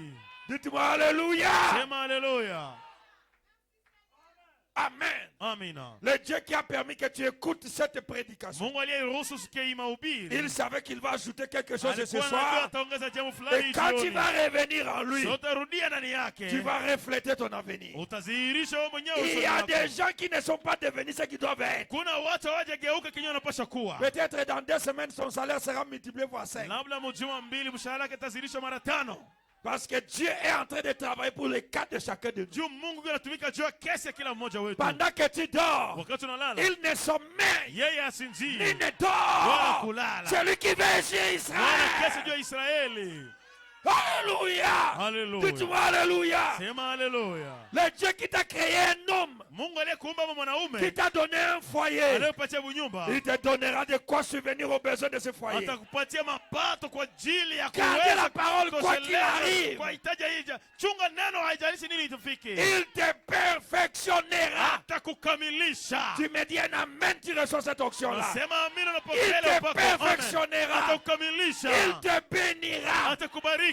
te ramassera. Atakulogota. Et les autres seront étonnés. Na wengine watashangaa. Les gens qui se sont moqués de Joseph, Wenyewe walichekeleka Yusufu. quand ils l'ont regardé Sawa après, walimwangalia kiisha. ils étaient à genoux Walipiga magoti. devant l'homme qu'ils avaient appelé Yuma. Mbele ya mtu mmoja aliita Muyuma. Laissez les sorciers vous attaquer. Acha walozi Un kupiganisha. jour, les mêmes sorciers viendront pour que tu Siku moja. leur imposes la main. Wale walozi watakuja juu wawekee mikono. Par Amen. égard pour lui seul. Kwa ajili ya heshima Par kwa ajili ya égard pour mwenyewe. lui Kwa seul. heshima kwa yake Par mwenyewe. égard pour lui Kwa seul. heshima yake On mwenyewe. s'est moqué de Job. Walichekelea Mais Yobu. pour que la malédiction quitte ces gens, Lakini juu laana itoke wale il a watu. fallu Job pour leur imposer les mains. Yobu wawekee mikono. Que tout le monde qui t'a insulté dépende de toi. Kila mtu Au nom de anayekutukana Jésus-Christ. atokane na wewe mjina la Yesu Kristo. Que Amen. ceux qui te combattent dépendent de toi. Wanaokubalisha kutegemee. Amen. Amen. Amen. Je répète encore. Narudia tena. Que tout le monde qui te combatte Kila mtu puisse anakupiganisha dépendre de toi. apate kutegemea Même si wewe. tu combats la nuit. Hata kupiganisha Même si usiku. tu ne le connais pas. Hata haumjui. Je parle sous l'inspiration du Nasema Saint-Esprit. chini ya polisi wa Roho Je Mtakatifu. parle en tant que serviteur de Dieu. Nasema mtumishi wa Je Mungu. parle sous l'onction d'un prophète. Nasema chini ya upako wa Que nabii. tout le monde qui te combat Kila mmoja commence à anayekupiganisha dépendre de toi. aje kutegemea Au wewe. nom du Seigneur Jésus-Christ. Mjina la Bwana Yesu Au Kristo. nom du Seigneur Mjina Jésus-Christ. la Bwana Yesu Kristo. Tu es un Joseph d'aujourd'hui. Wewe ni Yusufu wa Et c'est leo. toi le Samson que je parle ce soir. Nimeona Samson naongea Que celui qui te combat dépende de toi. Mwanakupiganisha atokane na wewe akutegemee. Amen. Et je dis ainsi, dit le Seigneur. Amina, sema hivi asema Bwana.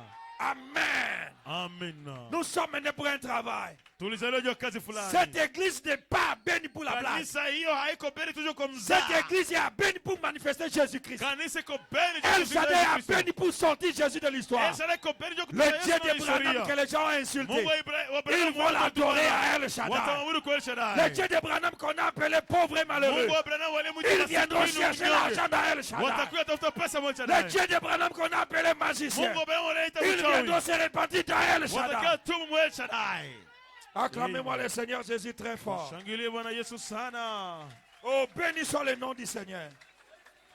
Mon fils, tu es naziréen. Dites-moi, je suis naziréen. Malgré là où je suis passé, je suis naziréen. Je comprends maintenant mon identité. Et je reviens. Satan, tu n'as plus d'autorité. Satan, tu ne vas rien me faire. Celui qui m'a créé, il m'a créé pour un but. Celui qui m'a appelé, il m'a appelé pour un but. Celui qui m'a placé pour un but. Alléluia. Béni soit le nom du Seigneur. Oh, il est merveilleux notre Jéhovah. Acclamez-moi le Seigneur. Samson demanda à sa mère, maman, que faudra-t-il alors faire, chère maman? Comme je suis nazirien, que faudra-t-il faire? Qu'est-ce que je dois faire maintenant? Comme tu me dis, pasteur, j'étais tombé. Je fais ceci et cela. Maintenant, qu'est-ce qu'il faut faire? Tu dois laisser les 7 tresses pousser. Quand Samson a été coupé les cheveux, On n'avait pas coupé sa tête. hawakataka kichwa yake. Alléluia. Haleluya. C'est toi qui es tombé. Wewe ndio ulianguka, Mais la semence à l'intérieur n'est pas lakini tombée. mbegu ndani yako haikuanguka. Je vais donner un amen. Je nasikia amina. C'est toi qui as été dupé par les diables. Wewe ndio Mais ulitongozwa na Dieu n'avait shetani, pas arraché la semence. lakini Mungu hautosha mbegu La yake. semence de l'éternel Uzao ya Bwana restera semence de l'éternel. itabakia mbegu ya Bwana. L'ardeur du soleil ne changera pas la nature de la semence. Hata hiyo kivukuto ya jua Peu haitabadilisha hali importe ya les mbegu. épreuves, les situations difficiles. Haijalishi majaribu, hali za Et je vais aller plus loin. Haina mali Peu sana. importe les péchés que tu as fait, Haijalishi dhambi yenyewe ça ne ulifanya. va pas t'enlever, fils de Dieu. Haitakutosha mwana wa Ce soir, Mungu. c'est l'heure de la Hii restauration. jioni ni wakati Et wa nous sommes kurejeshwa. dans El Shaddai, Tunaona le Shaddai. chantier Njia de la ya restauration. kurejeshwa. Que l'Éternel te restaure. Bwana kurejeshe. Que l'Éternel te Bwana restaure. kurejeshe. L'onction que tu avais en 2012, Upako iko na je te parle au nom du Nasema Seigneur. jina Bwana. Sois restauré. Kurejeshwa nayo. Amen. Amen. Amen. Je dis sois restauré. Amen. Amen. Que quelqu'un qui était tombé soit Mtu restauré. warejeshwa. Ce Amen. soir, Hii jioni. au nom de l'Éternel Jésus-Christ, Jina la milele Yesu Kristo. peu importe ce que tu as perdu, Amen. Hajalishi je sens ulipoteza. l'onction de la Na restauration. Yesu upako Que kurejeshwa. quelqu'un soit restauré au nom de Jésus-Christ. Utarejeshwa mu jina la Yesu Kristo. Amen. Tu es naziréen. Wewe ni munaziri. El Shaddai, c'est un naziréen. El Shaddai ni unaziri. Alléluia. Hallelujah. Acclamez-moi Jéhovah très fort. Shangilie Yehova sana. C'est Dieu qui m'a dit de dire. Ni Mungu aliambia niseme. Peu importe ce que tu as perdu. Haijalishi yote Tout ulipoteza. celui qui est ici ce Yote soir, mweko hapa hii jioni. restauré. Amerejeshwa. Je suis restauré. Tu le verras, je le parle au nom du Seigneur. Naisema mu jina la Bwana Je dis, je le utaiona. parle au nom du Seigneur. Nasema mu jina la Bwana. Si tu as perdu les enfants, ils reviendront. Kama ulipoteza watoto Si tu as watarudia. perdu le travail, ça reviendra. Ulipoteza kazi Si itarudia. tu as perdu la bénédiction, ça Ulipoteza reviendra. baraka Si itarudia. tu as perdu la vie de prière, ça Ulipoteza reviendra. maombi itarudia. Si tu as perdu l'argent, Ulipoteza pesa. ça reviendra. Itarudia. Alléluia.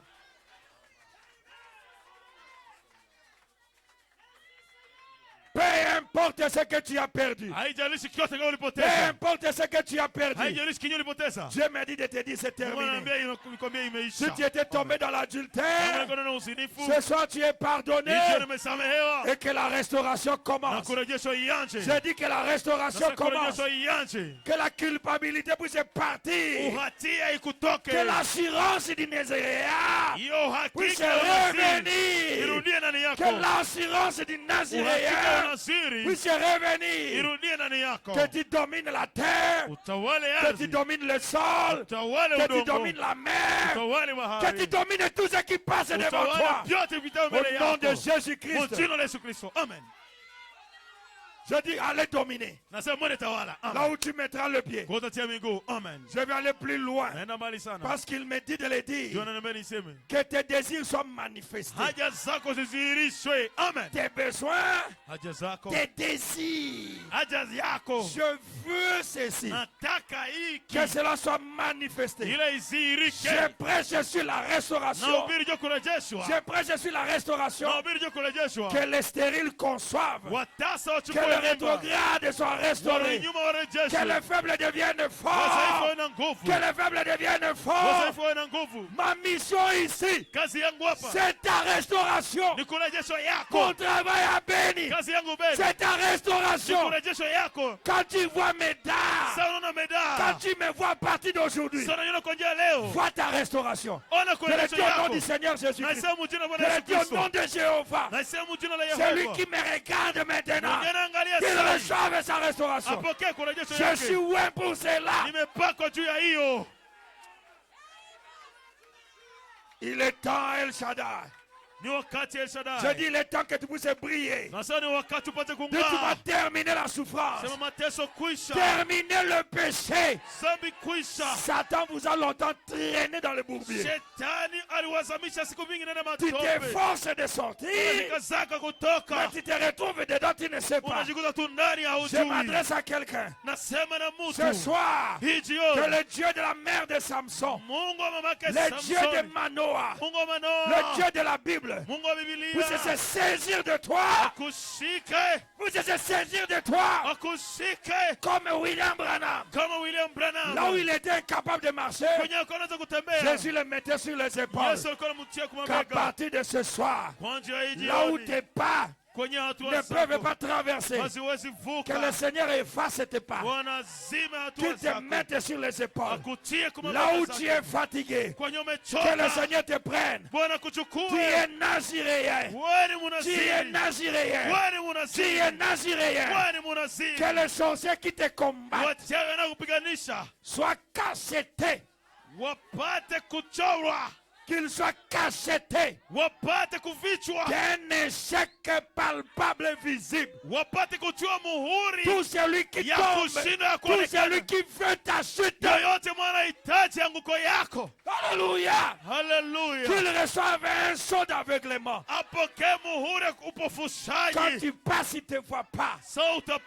Quand tu fais tes affaires, il ne te voit pas. Qu'il soit surpris. Mais qui ne te voyait plus. Tu es naziréen. Écoutez-moi bien. On ne touche pas un naziréen. Tout celui qui a gardé l'onction du naziréen, on ne le touche pas. Ce n'est pas lui qui va réagir.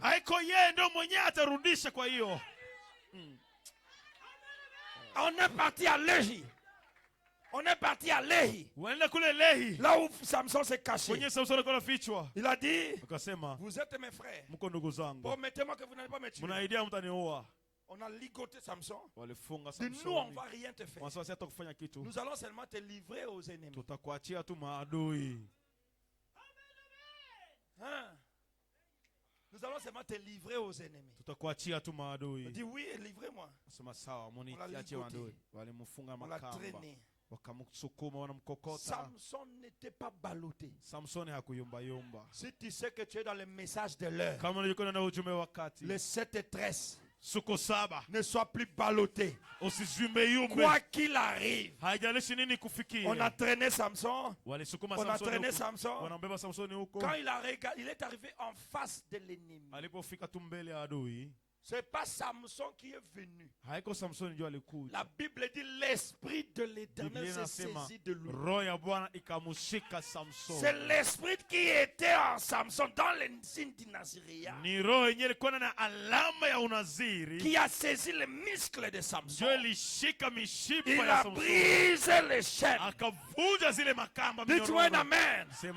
Samson n'avait rien à toucher. Il a regardé à gauche. C'était un os. Quand Samson a touché cela, dites-moi un amen avant que je parle. Dites-moi un amen avant que je parle. Dites-moi un alléluia avant que je parle. Samson peut-être avait seulement un petit boulot de cacahuètes. Il a tenu cela. L'onction qui est en lui s'est chargé du petit travail. Et il a écrasé les Philistins. Que l'onction que je ressens ce soir vienne sur quelqu'un et que tout ce que tu vas faire prospère. Et que tous les Philistins sois éliminé. Acclamez-moi. Amen. Très fort. Que le Seigneur te bénisse. Je m'arrête là-bas. Je dis que Dieu te bénisse. Que l'onction que je sens vienne sur quelqu'un. Que tous les Philistins soient tombés. Je dis que tes ennemis tombent. Que tes ennemis tombent. Que tes ennemis tombent. Que tes ennemis tombent. Au nom de Jésus-Christ. Que les sorciers qui t'ont longtemps recherché. Que le Seigneur t'ouvre les yeux. Que tu les voies. Mais dans leur échec. Les gens qui apestent ton mariage. Qu'ils soient brisés. Qu'ils soient écrasés. Et à partir de ce soir, que l'onction que je sens maintenant vienne sur El Shaddai. Qu'El Shaddai domine. Qu'El Shaddai prospère.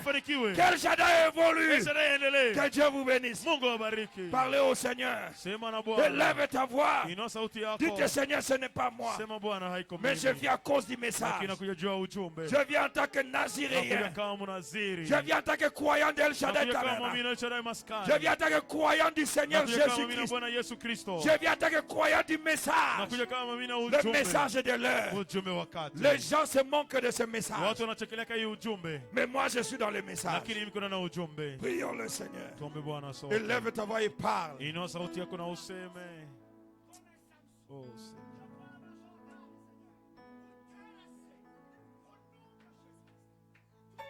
Alléluia.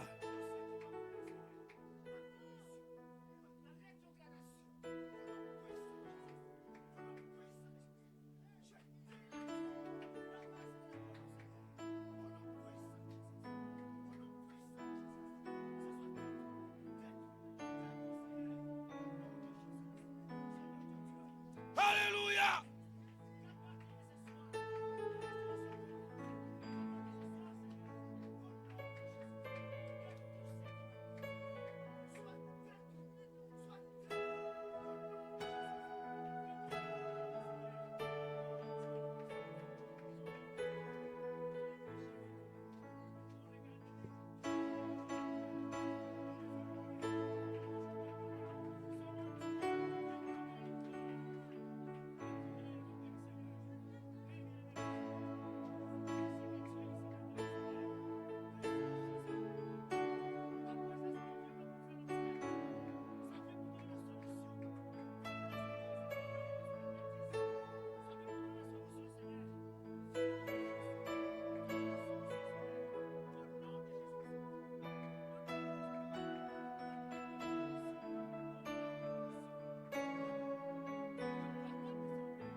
Que tout celui qui est venu avec ses enfants puisse tenir ses enfants. Kila mtu mwali kana watoto wake ashike watoto yake.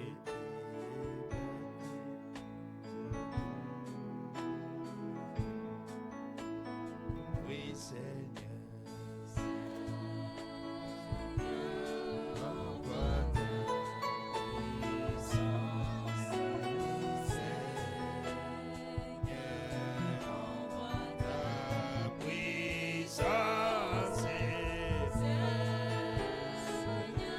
Que celui qui est venu avec ses enfants tienne ses enfants.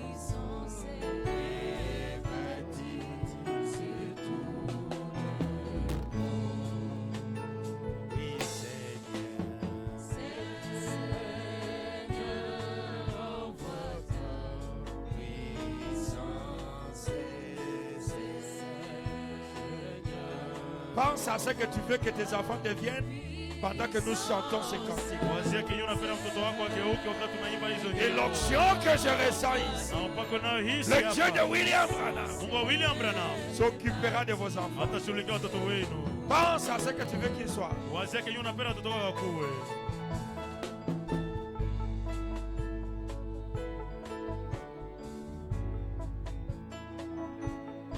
Chante-nous, Seigneur, votre puissance.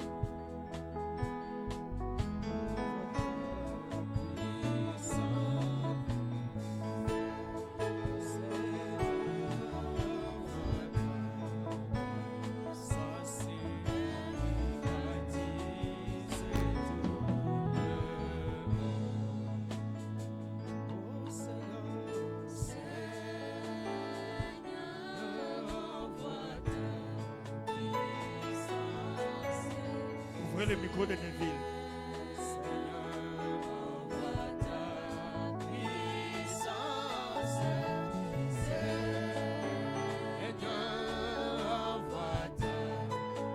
Pense à ce que tu veux que ton enfant soit demain.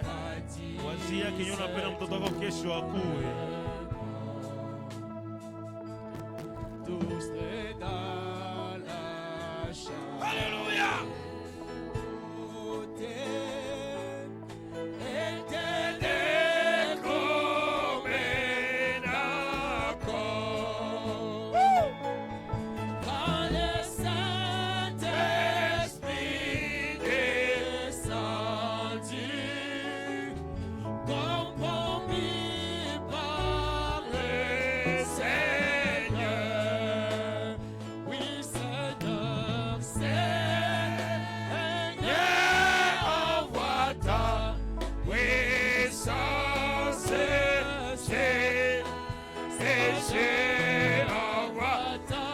Chaque famille ce soir, Seigneur. Alléluia.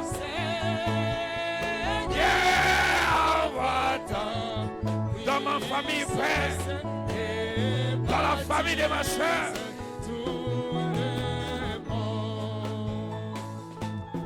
La puissance du ciel descendue.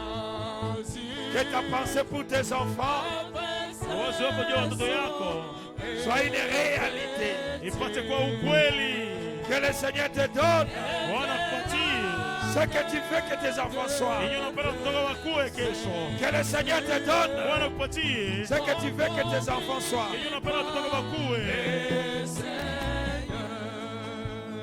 Oui, Seigneur.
Ce soir, Seigneur Jésus, exauce la prière de la maman pour ses enfants.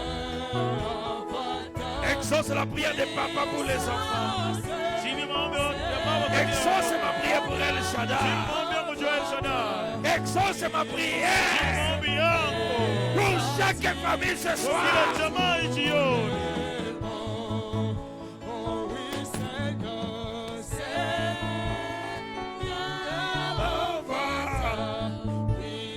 Ça c'est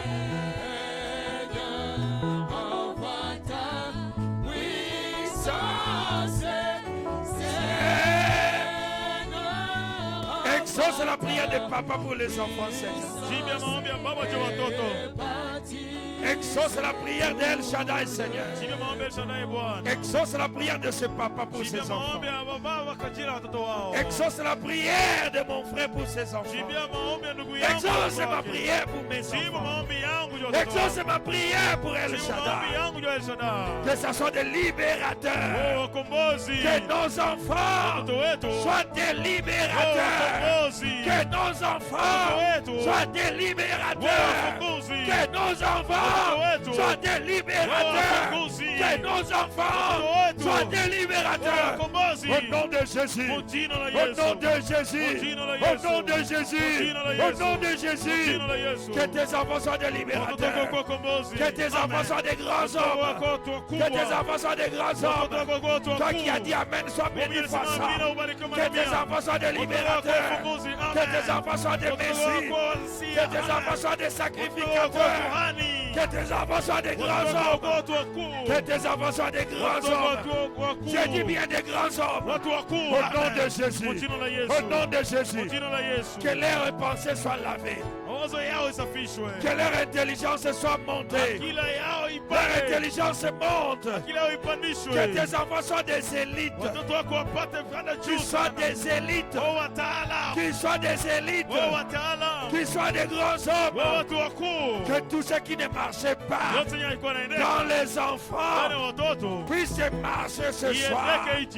Que tout ce qui ne marchait pas dans la famille puisse marcher ce soir. Que tout ce qui ne marchait pas dans le foyer puisse marcher ce soir.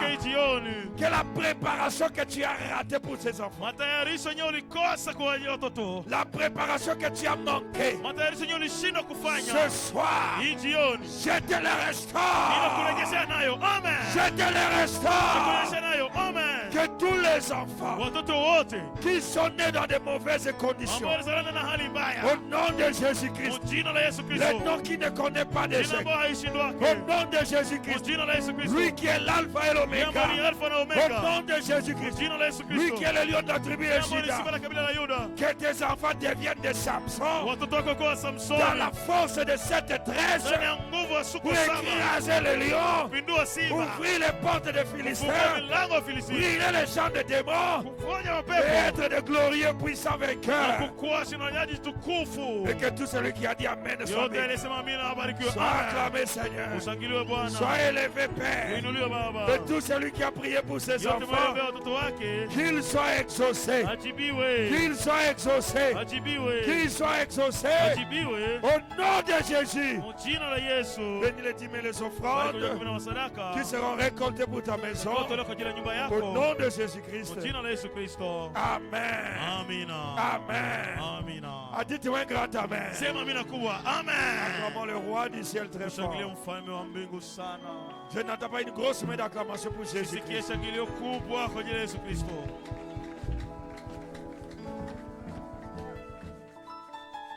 Béni soit le nom du Seigneur. libarikiwe jina la Bwana. C'est passé comme le Seigneur le voulait. Imepitika kisi Bwana alivyotaka. Moi, j'avais besoin de faire 4 Nilihitaji citations. kuendelesha kumaliza mpaka zile minuku 4. Alors, Hasa Dieu m'a dit d'arrêter là-bas. ngoliambia niachie pale. Frère Élisée, Ndugu Elize, tu es restauré. umerejeshwa. Ce que tu as perdu à 2011, Yenye ulipoza ku 2011 c'est restauré. imerejeshwa. Celui qui veut noter la date, qui note. Mwana penda kuandika tarehe, aandike tarehe ya leo. Amen. Amina. Amen.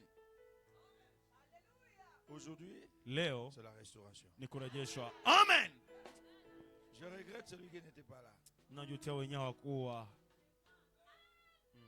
Peu importe, même si tu n'avais pas préparé tes enfants. Et tu es là. Ils sont déjà préparés. Cette parole les a purifiés. Amen. Oh, il est merveilleux notre Jéhovah. Que Dieu soit béni. Nous avons quelques Bibles à consacrer ici. Éternel des armées, Dieu notre Père céleste, ce sont des saintes Bibles. Et l'honorable Billy Kibundi, là, avec la bonne pensée pour que ses enfants, son enfant et sa femme et ses enfants deviennent des grandes personnes.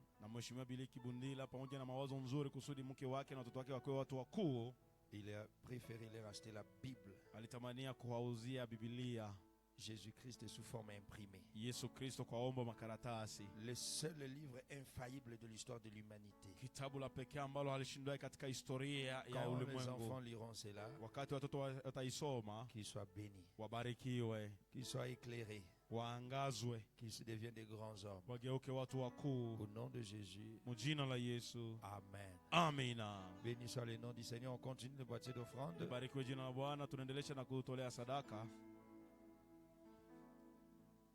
Je vous ai toujours dit, amenez vos enfants à l'église.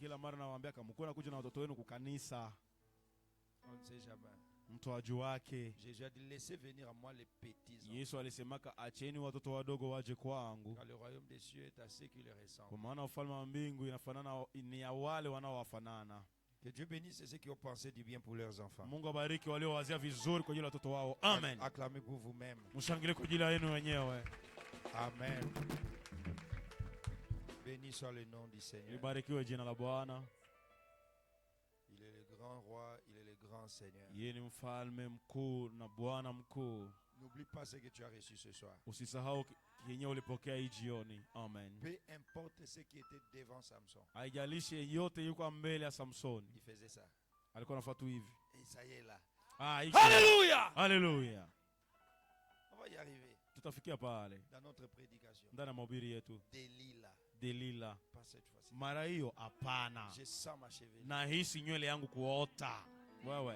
J'avais prêché l'autre fois là. Nilihubiriaka kwa ile wakati ya kule. Je crois 2017-18. Nafikiria 2017-18. Les gens n'avaient pas compris parce qu'on n'avait pas encore fait l'enseignement. Watu walikuwa hawakuelewaka juu tulikuwa hatujafanya mafundisho hapo juu. Amen. Amina. Et nous avons l'honorable administrateur Victoire Kalungero, le frère Charles Mongia, le frère Shukundungo, sœur Rachel Joëla, Dada Rachel Joëla, la sœur Big, le frère Charles Mongia et le frère Victoire Noël Noé. Que Dieu vous bénisse richement. Je crois que vous avez fait pour vos enfants. Oui, Dieu n'a pas de limite. Sa main n'est pas courte pour sauver. Ni son oreille dure pour entendre. Je répète encore. C'est pas moi. Dieu m'a dit. C'est lui qui a pensé à ses enfants. Dieu l'a exaucé. Amen. Amen. Amen. Vous le verrez. Amen. Ils ne seront pas des délinquants. Hawatakuwa kichwa nguvu. Peu importe ce qu'ils étaient devenus. Haijalishi nyewe walikuwa washageuka. Le Dieu qui m'a dit de faire ça. Mungu aliniambia nifanye il les ramènera. Atawarudisha kumustari. Amen. Amen. Tout ce que Samson a fait. Yote Samson alifanyaka. C'était pas par lui. Haikuwa kupitia yeye peke. C'était par l'esprit du Seigneur. Ilikuwa kupitia roho ya Bwana. Amen. Oh, gloire à Dieu. Nous avons terminé. Tumemaliza. Est-ce que vous voulez qu'Isaac et Kanyere viennent arranger leur vie? Je mnapenda Isaac na Kanyere wakitengeneza maisha yao. Wangapi wanataka? Combien ne veulent pas? Wangapi hawataki wakitengeneza maisha yao? Babake kwa inji. Qu'il reste d'abord dehors. Je leur avais dit si ça fait un mois, on les livre à Satan pour dire. Niwaambia ikapita mwezi mzima tunawatupa mkononi mwa shetani kalote. Est-ce que Viro aussi là-bas? Je Viro na iko kule? Voilà. Aya. Préparez leur micro. Mwatayarishe micro. Ils viennent mettre leur vie en ordre, leur vie de désordre en ordre. wakitengeneza maisha yao ya vituruturu kwa utaratibu. J'avais dit quand quelqu'un veut venir mettre sa vie en ordre, il ne va pas nous dire shalom qui n'a pas. Nilisemaka sasa mtu anakiatengeneza maisha yake haizi tuambia se shalom ama kejevu benisi yenyewe hana hayo. Hauna Dieu vous bénisse, hauna Tinapa shalom. Mungu akubariki hauna shalom. Tu dis les bêtises que tu as fait, tu mets en ordre ta vie. Unakia sema tu vituruturu wenyewe ulifanya unatengeneza maisha yako. Pas nous dire shalom peuple de Dieu. Hapana kaambia oh shalom taifa la Mungu, hapana vituruturu. Je n'accepte pas ça. Sikubali ile kabisa. Voilà, faites-les entrer et donnez-leur le micro. Mwaingize mwapatie micro. J'aime quand même une petite musique en attendant.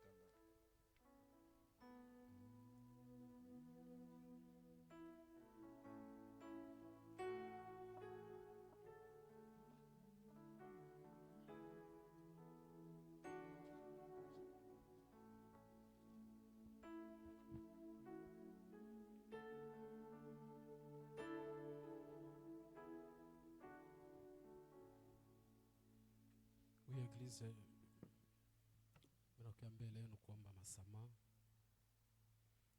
Nilitukanisha neno la Mungu. Sikusuivre principe zote zile pastor alinipatia juu nirudiliane na bibi yangu op. Vyote vinaniambia vyote sikubisikia fete sikufata. Conduite yake yote alinipatia. Alors je vous demande pardon. Je demande aussi à l'église pardon. Dede iko problème. Ya pili mimi naomba kwa msamaha. Bila utiliser pour moto à pasteur, tu as fait bêtise na op. Alors je demande pardon. Papa pasteur Médard Onisamé. Maman Néma Onisamé et tous les diacres, je vous demande pardon. Merci beaucoup. Est-ce que vous pardonnez Isaac? Je mnasamehe Isaac. Si vous voulez pardonner, levez la main droite. Kama unamsamehe inua mkono juu. Donnez à Hope le micro. Patie Hope micro.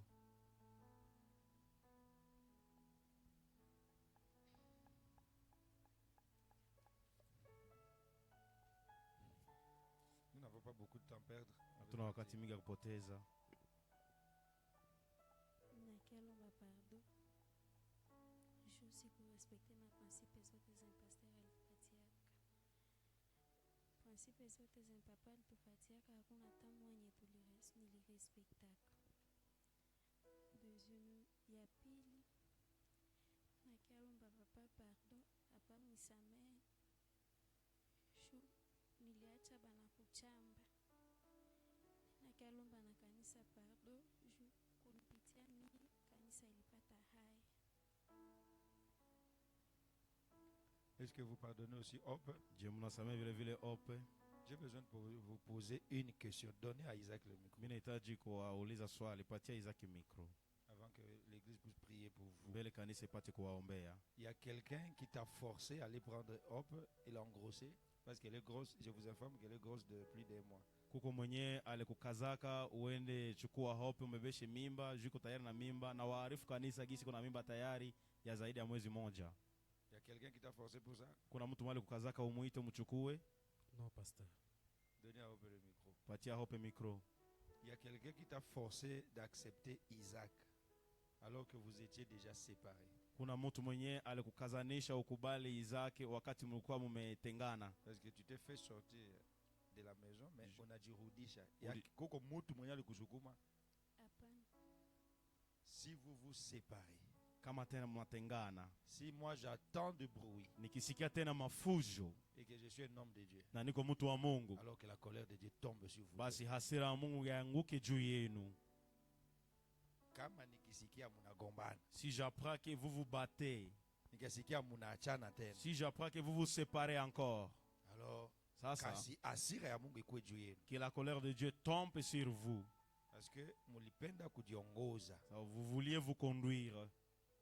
Non, vous êtes condamné Pale mnahukumiwa jusqu'à l'enlèvement. mpaka kunyakuliwa, mmefungamana. Mwenye atapima C'est lui qui osera pour pour commencer à provoquer l'autre, tuanze chokoza mwingine, pour venir nous donner des explications. jako tupatia maelezo mingi, Il saura que Dieu existe dans cette église. atajua gisi Mungu anakuwa kama hii kanisa. Je vous parle au nom du Seigneur Jésus. Nawaambia mjina la Bwana Yesu Kristo, Je veux plus de blagues ici. sipendi tena vituruturu hapa, mizaa hapa. Levez-vous et priez pour les enfants.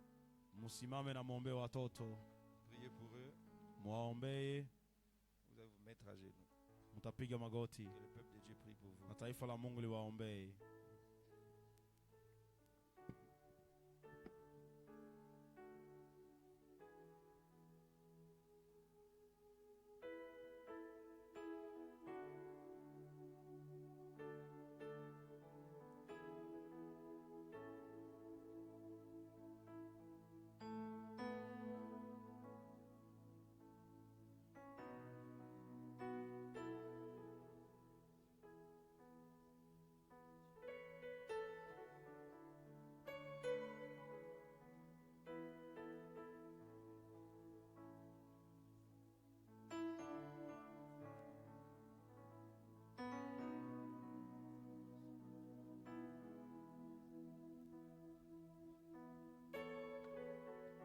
Au nom de Jésus-Christ, Mjina la Yesu Kristo, Père, exauce la prière de tes enfants pour Isaac et Hope. Baba, jibia maombi ya watoto wako kwa ajili ya Isaac na Ope. Amen. Amina. Pouvez vous lever, que Dieu vous bénisse. Munaweza simama, Mungu awabariki, Et bon chemin dans votre union. na safari njema katika muungano yenu. Si vous voulez me provoquer encore, je serai provoqué. Kama unapenda kunichokoza, nitachokozewa sasa vizuri. Vous pouvez aller vous asseoir. Munaweza rudia mwende ikala.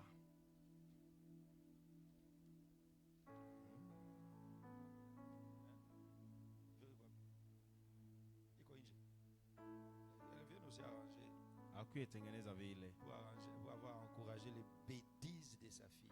juu ya kusababisha kuvituruturu, kushikilia vituruturu ya msichana wake. Donnez aussi, pouvez le micro. Tayarishie mikro naye. Nous sommes un peuple saint. Tuko taifa takatifu. Et notre église marche selon les principes de la parole. Kanisa letu linatembea kulingana na mikataba, kanuni za neno. Et les principes de la parole, c'est le message de William Marion Na Branham. kanuni za neno ni ujumbe wa William Marion Branham. Je vous ai toujours prêché Kila mara nawahubiriaka que la maman, c'est le 5e évangile kwamba mama ndo injili la 5, qui doit s'occuper de la croissance anapasha shughulikia kukomalisha de l'enfant. kukomaa ya mtoto. Je laisse la parole pour parler. Tunakuachia neno kwa ajili ya kusema. Mimi nakialomba msamaha juu niliapuye betize sikusema mbio juu Ope alibeba mimba ku Isaac. Mimi naomba kanisa inisamee na pasteri unisamee. Est-ce que vous pardonnez à sœur Rachel? Je, munasamee dada Rachel, Ça va. Priez aussi pour elle naye mumuombee pendant quelques secondes parce que nous muda voulons sekunde fulani sortir. juu tunataka ondoka.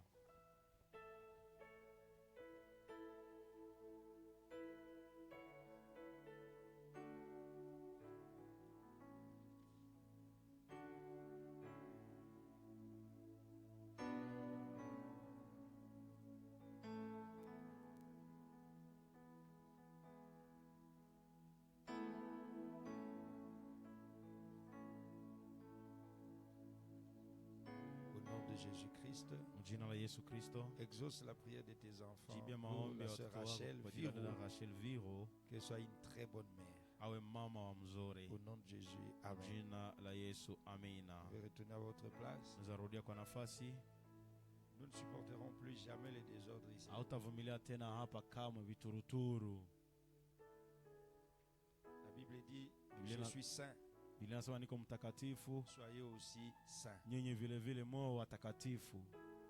C'est l'onction du Naziréen Ni upako ya unaziri qui était sur Samson, yenye ilikuwaka juu ya Samsoni, qui a écroulé Goliath, qui a Donnez- écroulé les Philistins. ndio ilipinduaka wa Filistini.